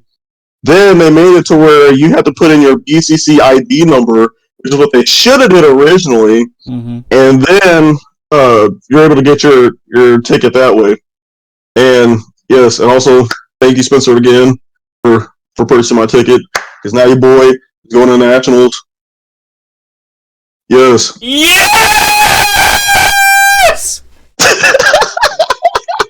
Oh wait, Spencer signed you up for it, but you didn't have to pay for anything, right? Because you already had your invite. No, he still has to pay for the ticket. Yeah. I still got to pay him back for the ticket, but he was that's like paying an entrance fee for. Yeah, I don't really know. I've never been to a match. I didn't know you had to pay an entrance fee. I thought if you had your invite, you just attended. You didn't have to pay anything for entry. Yeah, I found that's one other thing I want to talk about. Is like why it's $30 after you got your invite.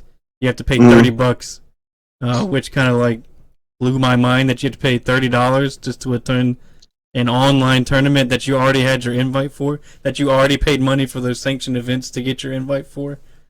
Like, could you imagine you have to pay $10 to go to your buddy's birthday party when he already invited you? Mm-hmm. You have to pay a charge. Yeah, that's a little ridiculous. Yeah. And I'm sure that's Tax doing. I don't think that's Bandai's doing, because Bandai has plenty of money to hand out these prizes. Yeah, I think they're not strapped for cash. Yeah, I think Tax doing it. They're probably just trying to get like money to like support like them as like a business and whatnot. But from what I've heard from the Digimon community and from other communities is that they freaking suck when it comes to hosting like events and whatnot.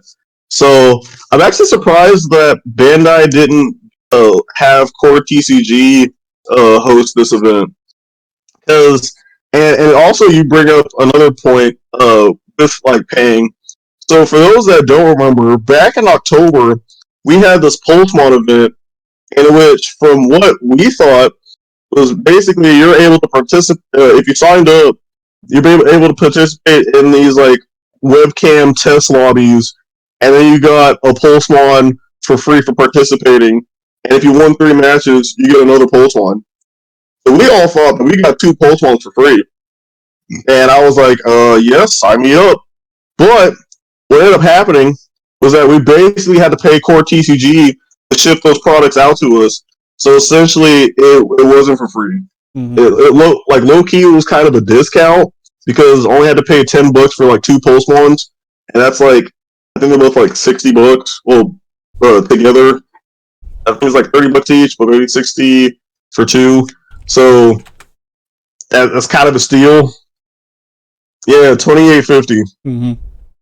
So basically paid like $56. Or basically paid $10 for $56 worth of product. So that's kind of a dub. But also, like there should have been some indication that I had to pay for this. Mm-hmm. I feel like some people might not have like played in it. I would have probably still played in it, but I would have liked to know instead of like having to figure it out later. Yeah, exactly. Yeah, clarification of wording before you commit to something is definitely should be improved upon by all the organizations that host these events and whatnot. Exactly. Freaking hooligans. Wasn't there other stuff going on with TAC or they support racism and pedophilia apparently. See, now this is news to me. So yeah, Spencer, take it away because I heard a little bit about this, but I don't know. I heard the rumors and then I saw one of the screenshots before I got taken down. One of the judges stepped down because their views on racism didn't align with the general public, which to me is like, what the fuck are your views on racism then? Like, it's either you're racist or you're not racist. Politics. I mean, it's literally it's a dichotomy. There's no in between. There's no gray area in racism. It's either you're racist or you're not racist, and you can't change my mind about that. And they were like, well, I think racism is a little bit different, or I don't even remember what they said, but it was some racist remark that they had mentioned before, from everything I heard, and then they didn't even apologize for that racist remark. They just said that our views on racism are different, and that just disgusts me to begin with. Secondly, if you're a judge and you're spouting that kind of bullshit, then you need to be fired from whatever you're judging. You need to have all your accolades stripped from you as well. Like it's disgusting. And then if you're a judge for Bandai, aren't you like technically representing Bandai in your capacity as a judge for the game? Mm-hmm. And then you come out and you say that I don't really support racism, but at the same time I do support racism because my racism views are different. Get the fuck out of here. That's just bullshit, yo. Yeah. Then the second thing was, I can't remember if it was a judge or a player, but one of them had been found to be a pedophile, and they were not removed from the server, or they were not removed from attending nationals or whatever it was, but they weren't reprimanded for being a pedophile. If I and found this is on tax server? Yeah, and if I found a pedophile on my server, you're damn well I'm removing them instantly. Yeet! Yeah, that's just disgusting as well. So I mean, TAC has been hit with a shitstorm of stuff this past 2 weeks, week and a half. Goodness. Yeah, I don't think Bandai will ever use them as a representative again after all this. Nope. Yeah. Absolutely not. Mm-hmm. Yeah, and that's like, and like, I want like just like, how are you racist and you're judging these type of things, like in a huge diverse community as well. Right? Yeah. Like, and like, speaking of like diverse communities, like, okay, first of all, I'm a black African American that's probably one of the few black people that are going to be able to play in this national tournament.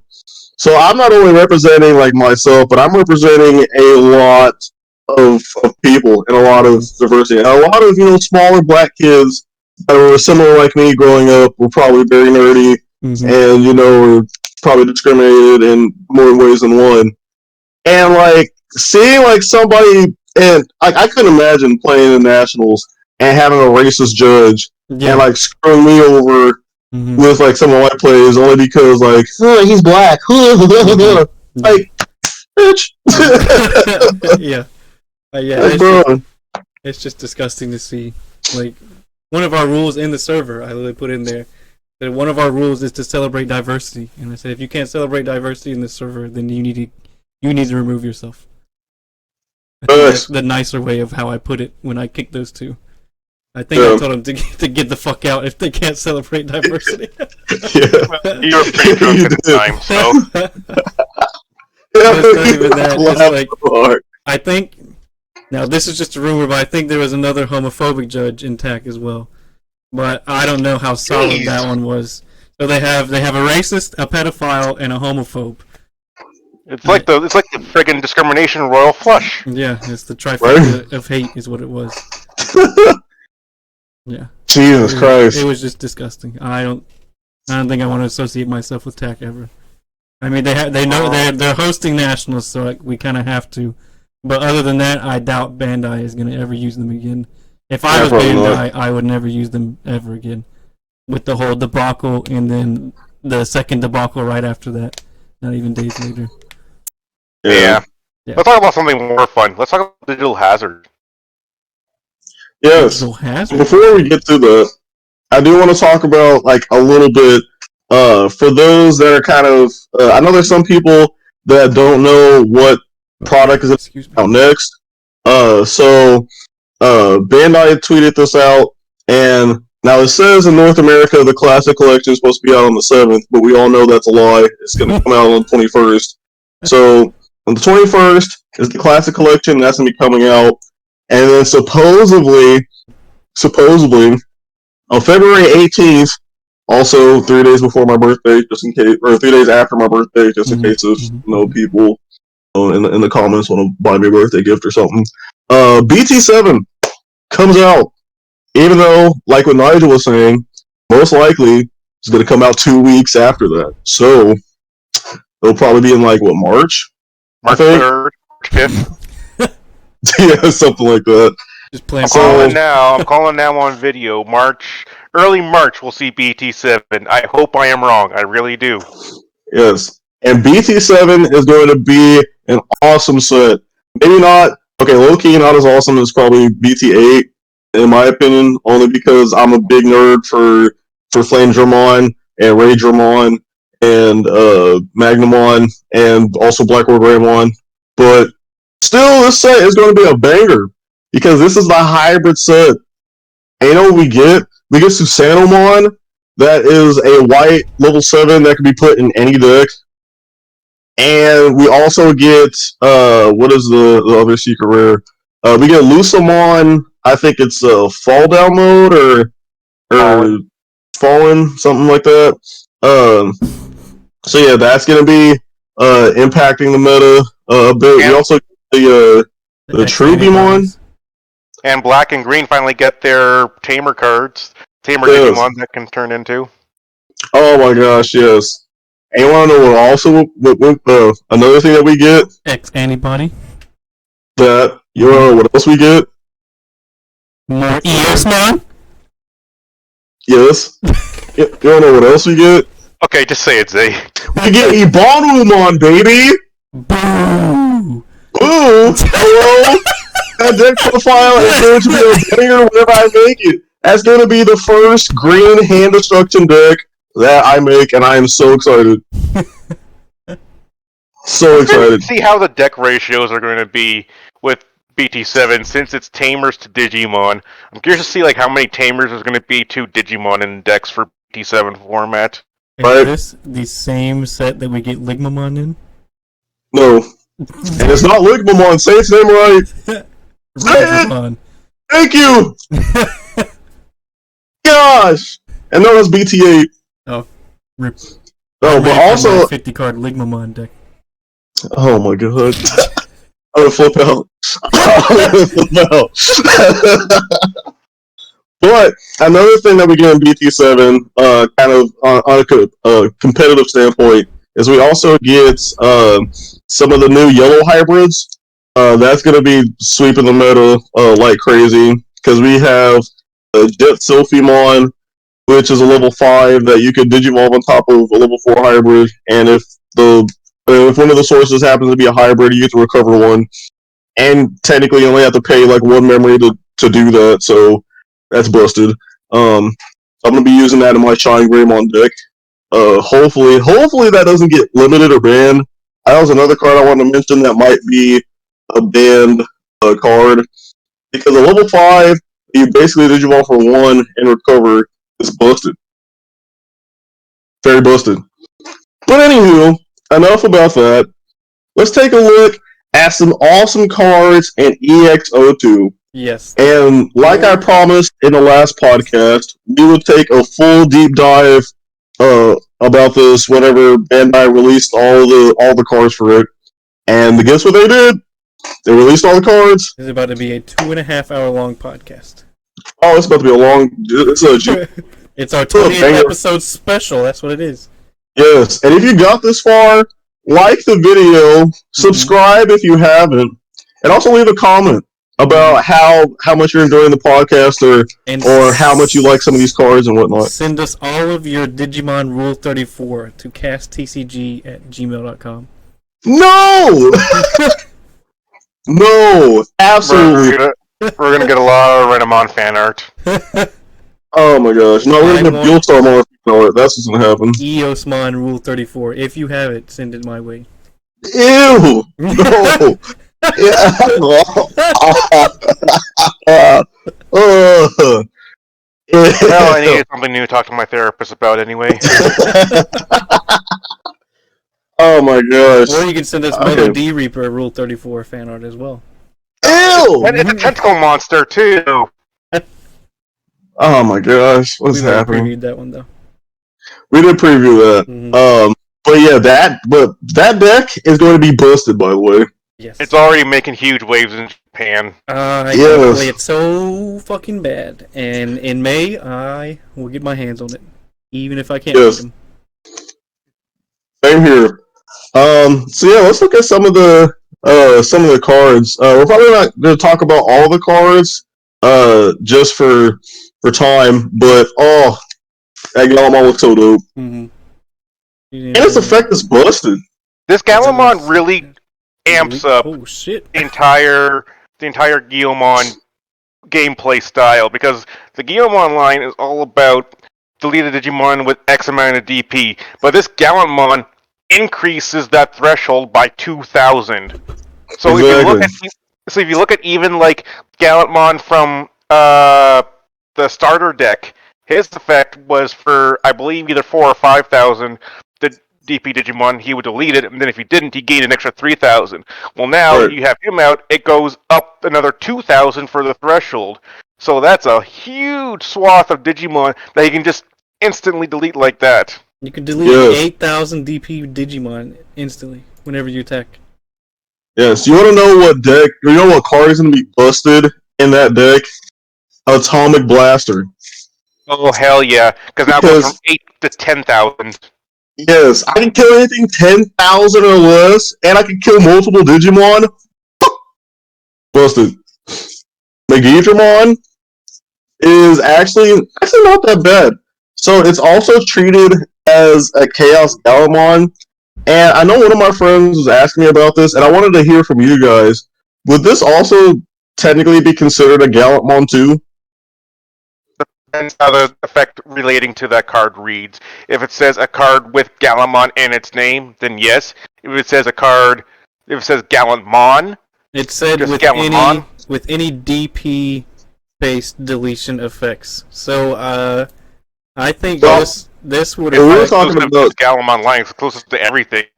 yeah. I think it would affect this one because It you're would. deleting It stuff honestly with would. DP. So you can delete a 12,000 DP. If Yeah. you I attack love the with fact too that Gallimon. if you wanted to be really spicy, you could put Bond of Bravery in here and make his effect from 13 to 15,000. Oh my god! I didn't even think about that. Holy crap! Yes. Low-key might do that, I'm not gonna lie. Yeah, honestly. But you also know what card that pairs up well with that Digimon too?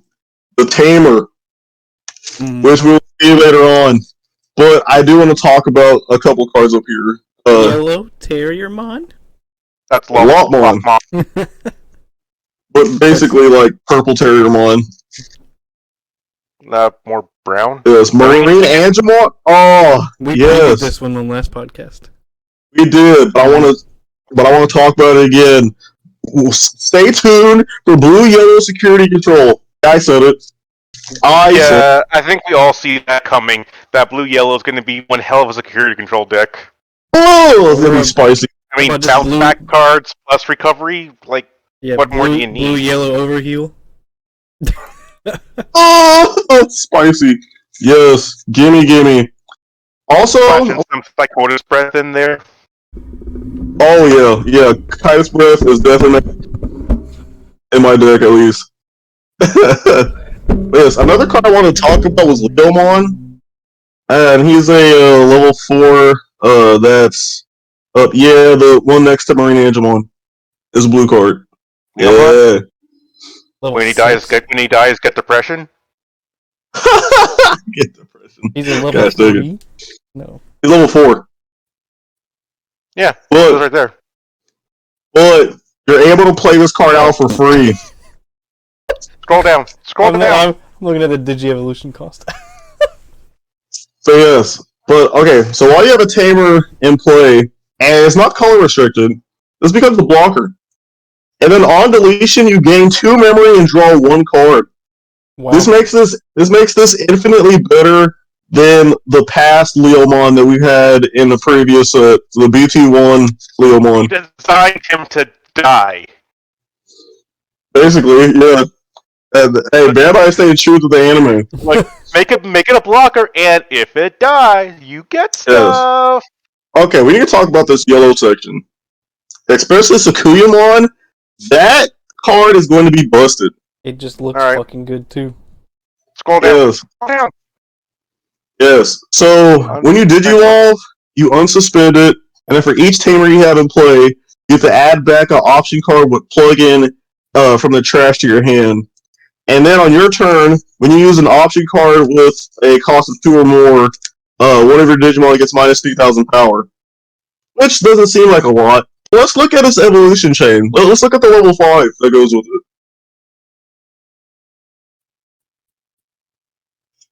So Talmon is so in Digivolving, you can play Erika Nanaka from your hand for free. So you can play so you can play a Tamer for free. But also, it's inheritable is when you use an option card with a cost of 2 or more, whenever opposed Digimon gets minus 2,000 power. Okay, so now we're at -5. 3,000 to 5,000. Gotcha. Yes, Noah. Let's look at level 4.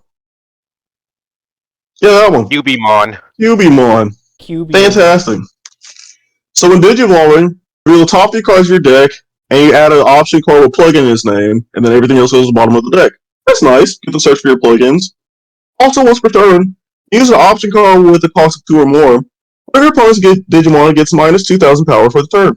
We're at -7,000. -7. Okay. Stop right there for a second, quick, Isaiah. Go back to. I need you to check something, Spencer. Go back to Gallantmon. Go back to Gallantmon really quick. Scroll. Aha, it's not color dependent either.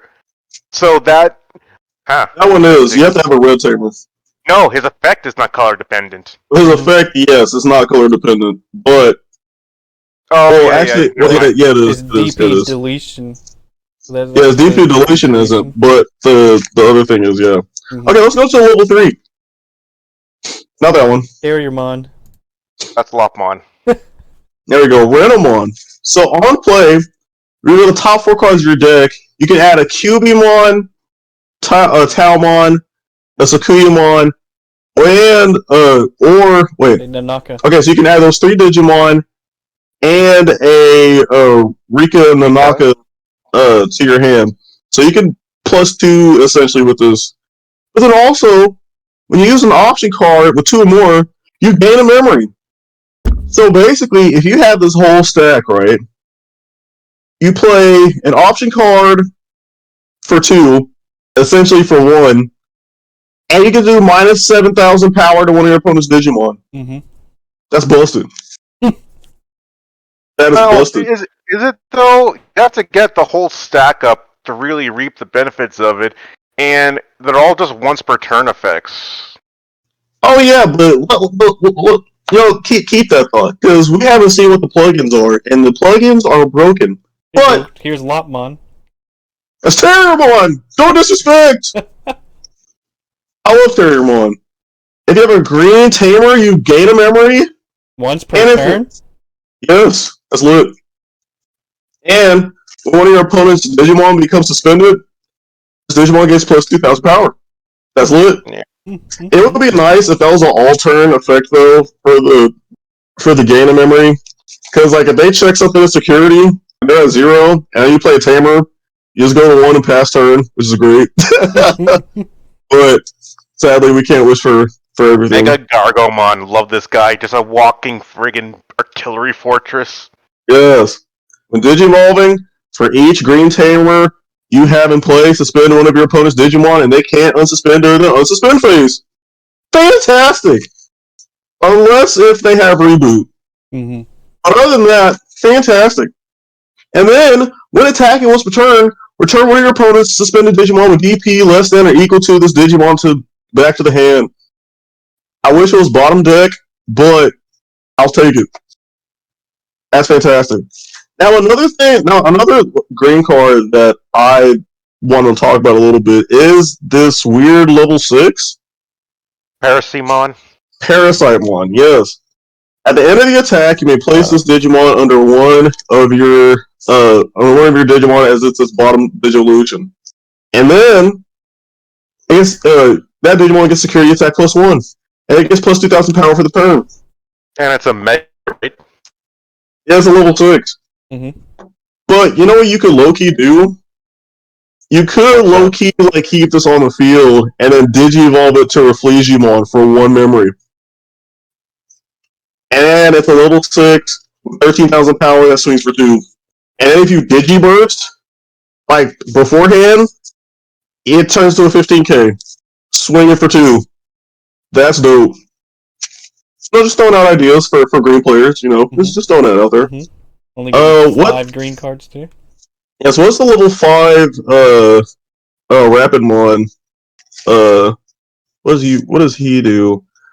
Suspend one of your opponent's Digimon. When an opponent's Digimon becomes suspended, this gains security attack +1! Yes. I support. I support that a lot. Alright, let's look at this black stuff. So now... Show me that Spidermon. Which one? Yeah, The level 5. Level 5 beside the Grand Local one. Yeah, that one. Yeah. Wow, Cyber. 10,000 at level 5. It's pretty Oh, neat. wow, yeah. When Digivolving, you can play a Ryo Akiyama from your hand for free. And on your turn, while you have no tamers in play, this Digimon can't attack players. So if you don't have a tamer in play, you can only attack a Digimon. But if you do have a tamer in play, you can attack anything, which is nice. And when attacking, an inheritable effect is if you have 2 or more black Digimon in play, you de-Digivolve once. Oh, that is good. That is good, especially if it has reboot. Yeah, I like that. I like that a lot. Yeah. Decent enough. Let's see what Justymon can do. Yes. Down 1. There you go. Justymon Blitz Arm. Justymon. Activate one of the effects below. This Digimon can either get plus 2,000 power for the turn, unsuspend this Digimon, or delete one of your opponent's Digimon with a play cost of 5 or less. That's actually, depending on what they have on the field, is actually pretty dope because like each tamer you have in play activate this Digimon's when Digivolving effect. Oh. So you could activate those effects multiple times based on how many tamers you have. So this is similar to Tactimon. That's dope.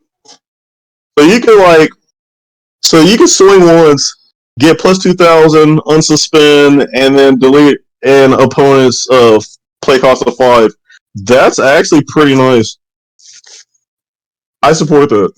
Yes. Good job, Crustymon. And then what's the other? Yeah, Reapermon as reboot. Rebooter. Woo!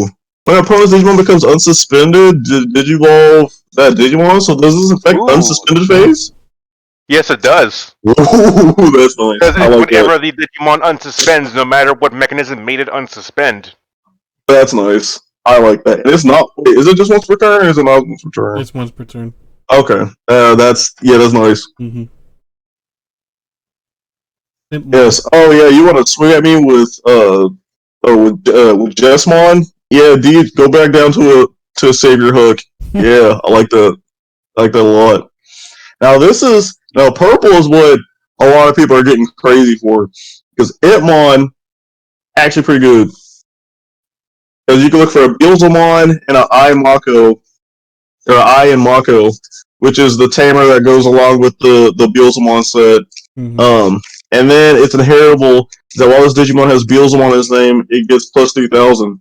Now, some people might forget, or might not forget, is that we already have a Beelzemon in this set that you could Digivolve on top of an Entmon for a play cost of 4 as long as you have 10 cards in your trash, which is dope. And then we have like Dobermon, we have Golfmon that we talked about, and then Beelzemon, which we did talk about in the last podcast, but again, this card is very dope because when this is trashed from your deck, so essentially like if you mill yourself, you can play an Itmon for free from your trash, and then if it's out on the field, when attacking, you can trash the top 2 cards of your deck and delete one of your opponent's Digimon with level 3 or lower, but that level increases for every 10 cards you have in your trash. So if you have like 20 cards in trash, you get to kill I believe level 5 or lower. If you have 30, you get to kill level 6. And God forbid if you have 40 cards in there, you can kill level 7. You know what, though, Zay? That interests me because that's like the yin to the BT, I want to say 2? Gallantmon's yang, almost. Like, you tracking what I'm saying about that? Yeah. Because that Gallantmon, for every 10 cards your opponent has in their trash, it made you trash the top of their security stack without checking it. Yeah, right. And I actually saw card protagonists do a video with Beelzemon versus the Gallantmon, and yeah, just by Beelzemon just kind of trashing their deck and milling themselves, actually kind of screwed them over against Gallantmon. So yeah, so could do with Beelzemon. What? You know what you could do with Beelzemon? Huh. Run 50 card Eosmon. And then mill through all of your 50 Eosmons. And then you have 50 in the trash. Hey Spencer, Ladies and gentlemen, how many likes will it take for you to get Eosmon tattooed on your chest? Facts. That's a tournament idea I have. You've heard Oh of my god, Win-A-Mat, no way. right? Well, now we have Win-A-Tat tournament. When it's oh my god. And you get to decide when I get tattooed on my body. And where? Absolutely not. Well, Whoa. within reason. Nothing above the neck. And nothing on the hands. Goodness. But the next card I do want to talk about is the ADR cards and also Kalumon. That card is actually pretty dope because it reduces the cost of any Guilmon, Terramon, Renamon, or Entmon in play by 2. So essentially, you could play those cards for 1. Sadly, that Digimon can't attack, but every time you Digivolve, you can suspend that Digimon to gain a memory, draw a card, and that Digimon gets plus 3,000 power. That's crazy. Like, I don't know how well... Huh. Were you saying that the Geo, Terrier, Rena, or Impmon can't attack?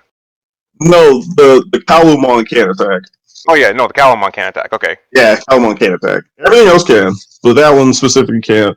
But it does provide a good like support and buff to those Digimon. That's pretty dope. But the next cards I want to talk about are the ADR cards, and I think the last time we talked, there were like 3 cards that we didn't see. So I think we should talk about ADR 06, I think, which is the second one at the bottom. The Nightmare Fuel cards? 06, this one? That's 7. One, I don't think we've seen this one, so that's not that one. Go to we didn't see just Pre-Pan? oh No. Yeah, this one ADR 05. Yeah. So while you have another D Reaper in play, this game's blocker.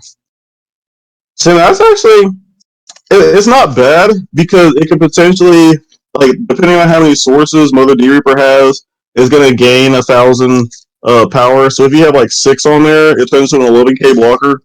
This was the one that I saw played a lot in that video that you sent me. Yes, because it's pretty Digimon that if you have just Mother D Reaper in play, you get to recover one. And then, God forbid, if Mother D Reaper has freaking 6 or more sources under it, it gains, or all your opponent's Digimon gain security attack -1. So that's like, it essentially, in a way, it's almost kind of similar to, well, it's slightly similar to Ice Wall in the fact that it basically stops your opponent from being aggressive. But basically, they just have Digimon there that's just out there, and they can't really attack or do anything. Pendulum Feet, that's a good card. ADR Searcher's a good card. I think, that one we didn't talk about. Here it is, ADR 6. Yeah, so while you have a Mother D Reaper in play, this Digimon gains Rush. Wait, what? And it's a 7k too. And it's a 7k, so if you have like 3 sources under it, it turns into a 10k. That's actually crazy.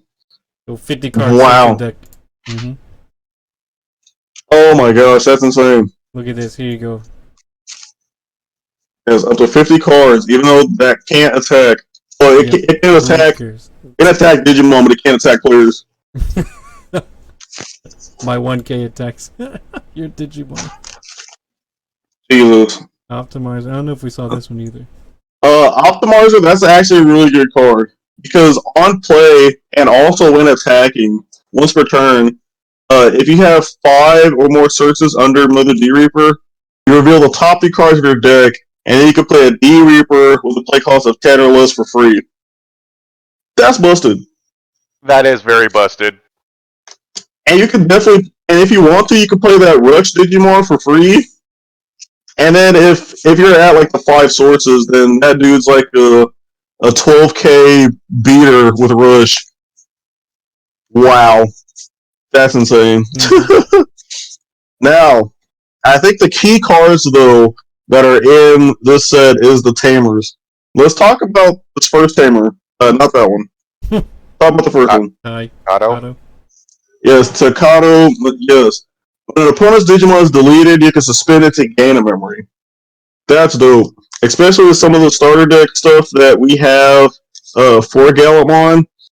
That really helps out with this. But also, when one of your Digimon digivolves into a Gallantmon or Growlmon, that Digimon gains Blitz for the turn. That's crazy. Wait. Notice though, it says Gallantmon or Growlmon in its name, so he comboed with Megidramon, since Megidramon's treated as Chaos Gallantmon. Exactly. Which also, I want to make a small note to my boy Phantom Star. If you're watching this, I apologize. I know we had a small argument about the ruling of this card, but you were completely right, and I was wrong. So yes. Anywho, fuck Isaiah.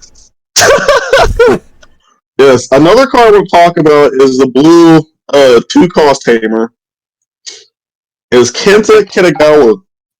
When you play a Marine Angelmon from your hand, reduce its play cost by 10. So basically, instead of an 11 cost, it turns to a 10 cost. Then, when you play a blue tamer, you can suspend. When you play a blue Digimon, you can suspend this tamer to trash the bottom dissolution source of one of your opponent's Digimon. But if it happened to be Marine Angemon that was played, you trash the bottom Digivolution cards of all your opponent's Digimon. You see how busted that is? So if you have like three of these outright, instead of 11k, it turns to, not 11k. Instead of an 11 cost, it turns to an 8 cost that you play. You trash the rest of your opponent's sources, and then if you have like 3 security, you go to 6. That's busted. That with Marine Angemon just made Hexablow a lot more interesting. Facts. Facts. Another blue card I want to talk about is the 4-cost one. I forgot. Yeah, Jerry Kato. Only because on play with her, you have to play a Leomon from your hand for free. Oh boy. So as I was mentioning with that blocker Leomon, you can play that for free. Mm-hmm. And on your opponent's turn, when an opponent's Digimon attacks, you can suspend it to draw a card. So if I'm correct, if you block, so you hard play the Leomon. Uh-huh. So you hard play the Tamer to play the Leomon. They attack. You block with the Leomon, so you draw a card with the Tamer effect. Then you gain 2 memory and draw another card with the Leomon effect. If it dies. Mm-hmm.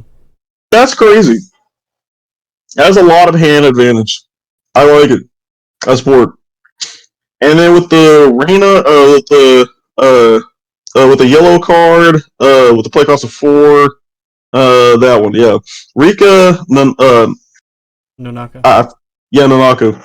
So she's a memory tamer, or memory reset tamer, which is always good. But also, when you attack with a Digimon with Renamon, Cubimon, Talmon, or Kuyamon in its name, you can suspend this tamer to use one option card with plug-in in its name from your hand without paying its cost. You know how earlier I was talking about, you could play an option card and it basically costs for 1? Uh-huh. Basically, you can play an option card for free, gain a memory, and then do -7 power to one of your opponent's Digimon. That's crazy. And because Spencer wants to see this card really bad, let's talk about Alice McCoy. That's just what we previewed last time. Yes. Yes, which is cool, because, again, like I mentioned in the last podcast, for those that may not remember, whenever you Digivolve one of your Digimon from a level 5 to a level 6, and again, this is not color required, you can delete one of your Digimon to reduce the Digivolution cost by 3. Busted. You could delete Leomon and then collect all the advantages of killing Leomon. Exactly. I didn't even think about that until you just said that. Holy shit. Blue purple deck. Yeah, busted. Yeah, that is busted. You just throw a bunch of Leomons out there, and then once per turn you can activate that effect. Yes. Now, as cool as that card is, there's some other, another cool tamer I think that's in here. Yes, I am Mako. That's cool because it's also a memory reset tamer. And then when you attack with a Digimon, you can suspend this tamer that tracks the top card of your deck. Then, if the attacking Digimon is Beelzemon, you can straight up Digivolve into Beelzemon Blast mode for 3 memory. Wow. From your trash. From your trash, yes. Mm-hmm. Has to be. But that is crazy. And we will see what Beelzemon Blast mode looks like here in a few. But let's look at some of these plugin cards. So let's look at that one. Offensive plugin A. Gets security attack +1. So if you're playing Sakuyamon for free, turns to a security attack +1 Digimon. And you do -7 or -7,000 power to a Digimon again in memory. That's busted. Interesting security effect. Yeah, security, reveal the top 3 cards of your deck, add a tamer card among them, and then it adds the hand, and then you trash everything else. Or not trash everything else, but put it at the bottom of your deck. Yeah, the second plugin, high speed plugin. Player Digimon gains jamming. Mm-hmm. So Sakuyamon with jamming, -7,000 power, game memory, busted.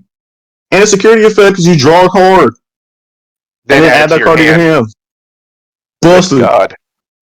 Next plugin card. Digivolution plugin S. You draw a card, and you Digivolve one of your Digimon into a Digimon in your hand with a Digivolution cost of 3. Straight up. So you know what you could do? You can swing with not QBmon. Is it QBmon? Whatever the level 5 is. You can swing with that. Play play this card for essentially 1 memory.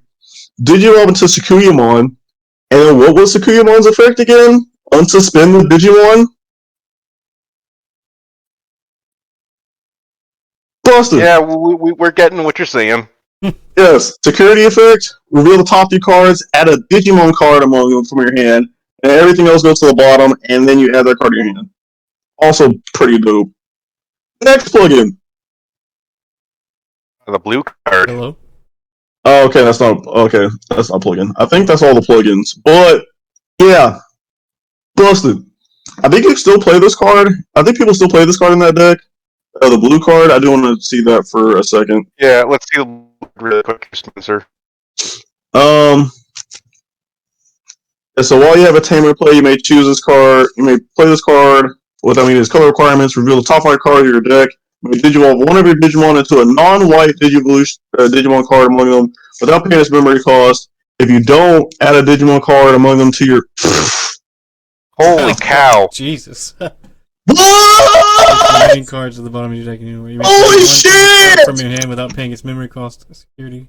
What is this? It's a 3 cost. It's a 3 cost color ignoring card if you have a tamer out. That's disgusting. Wow. That what? So play 4 of that, I guess. Absolutely. Absolutely.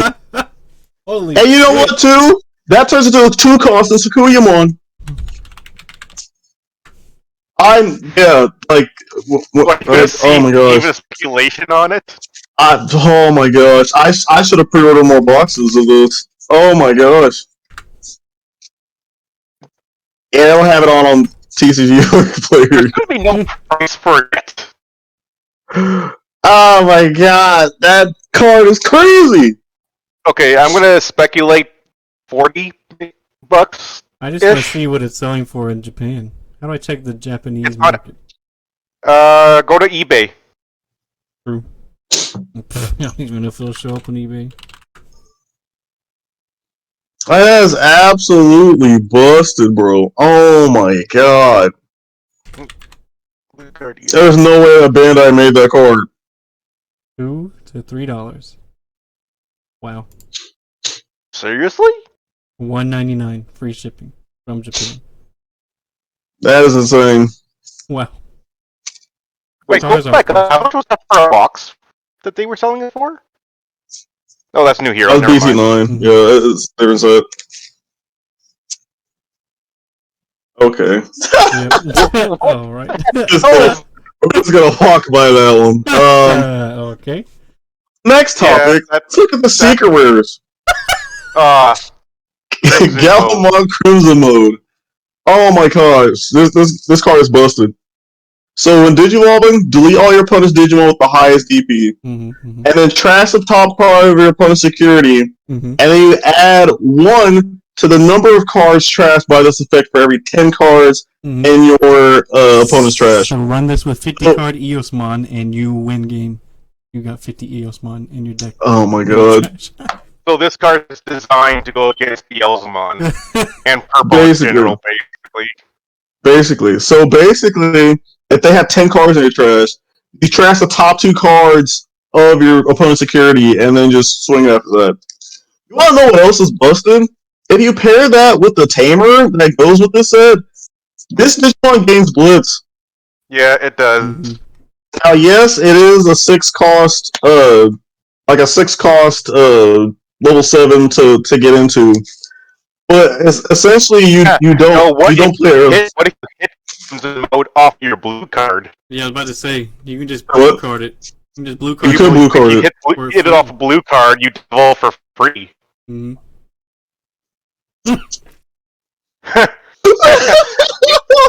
Hey yo, this is busted. You blue card it for 3 and Digivolve for free instead of paying 6.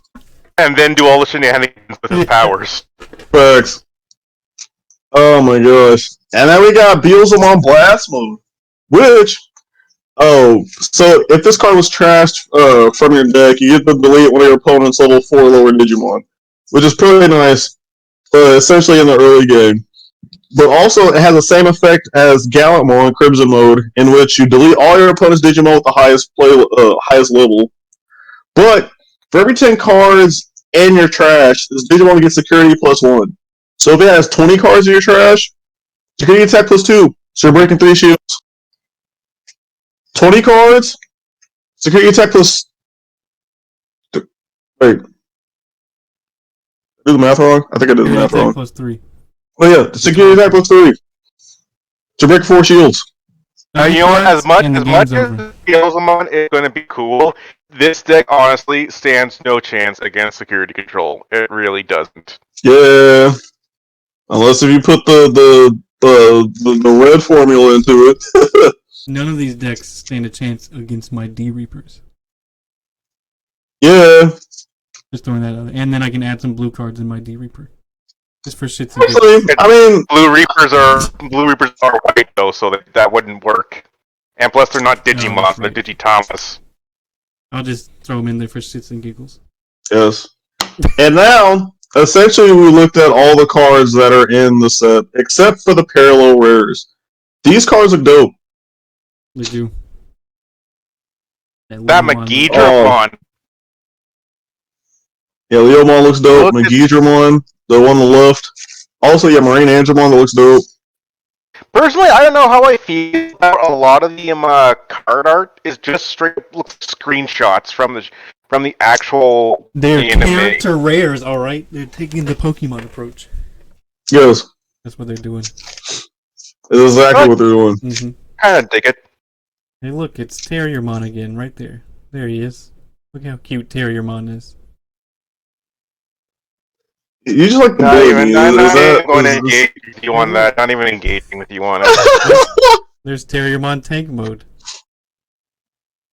I mean, no, you're not far off. Not far off. Well, yes, we got Impmon. Yeah, we got some good ones. Impmon. We got Kalumon that looks dope. The Tamers look good. Yes, look at Gallimon Crimson Mode. Oh my gosh. Here he is. Yeah, Beelzemon looks dope, but Gallimon though, majestic. Absolutely majestic. I wonder if that Crimson Mode is also a Royal Knight and they haven't typed it out. Probably not. It says Holy Warrior, not Royal Knight. Yes. Holy It says Warrior. Holy Warrior. Holy Not Warrior. a Royal Knight. Sadly. Too bad. Right. Sorry, Sister Mons. So now, whenever we have EXO 2, we're just gonna have a lot of people saying Digimodify whenever they play a friggin' plug-in card. Basically. Oh, man. But that about does it for the And- TCG Cast 20th episode. Yes. You want to attorney talk or not really? We had Turdy Talk, didn't we? We did. No, we didn't do. What did we do? About what attorney? I mean, we talked like a little bit about. Wait, did we talk about attorney talk? No, I think we did. No, you're right. We did. Okay. Yep. That does it for the 20th episode. Thanks everyone for joining us and supporting us. We love you all. And we'll see you in the next one. Peace.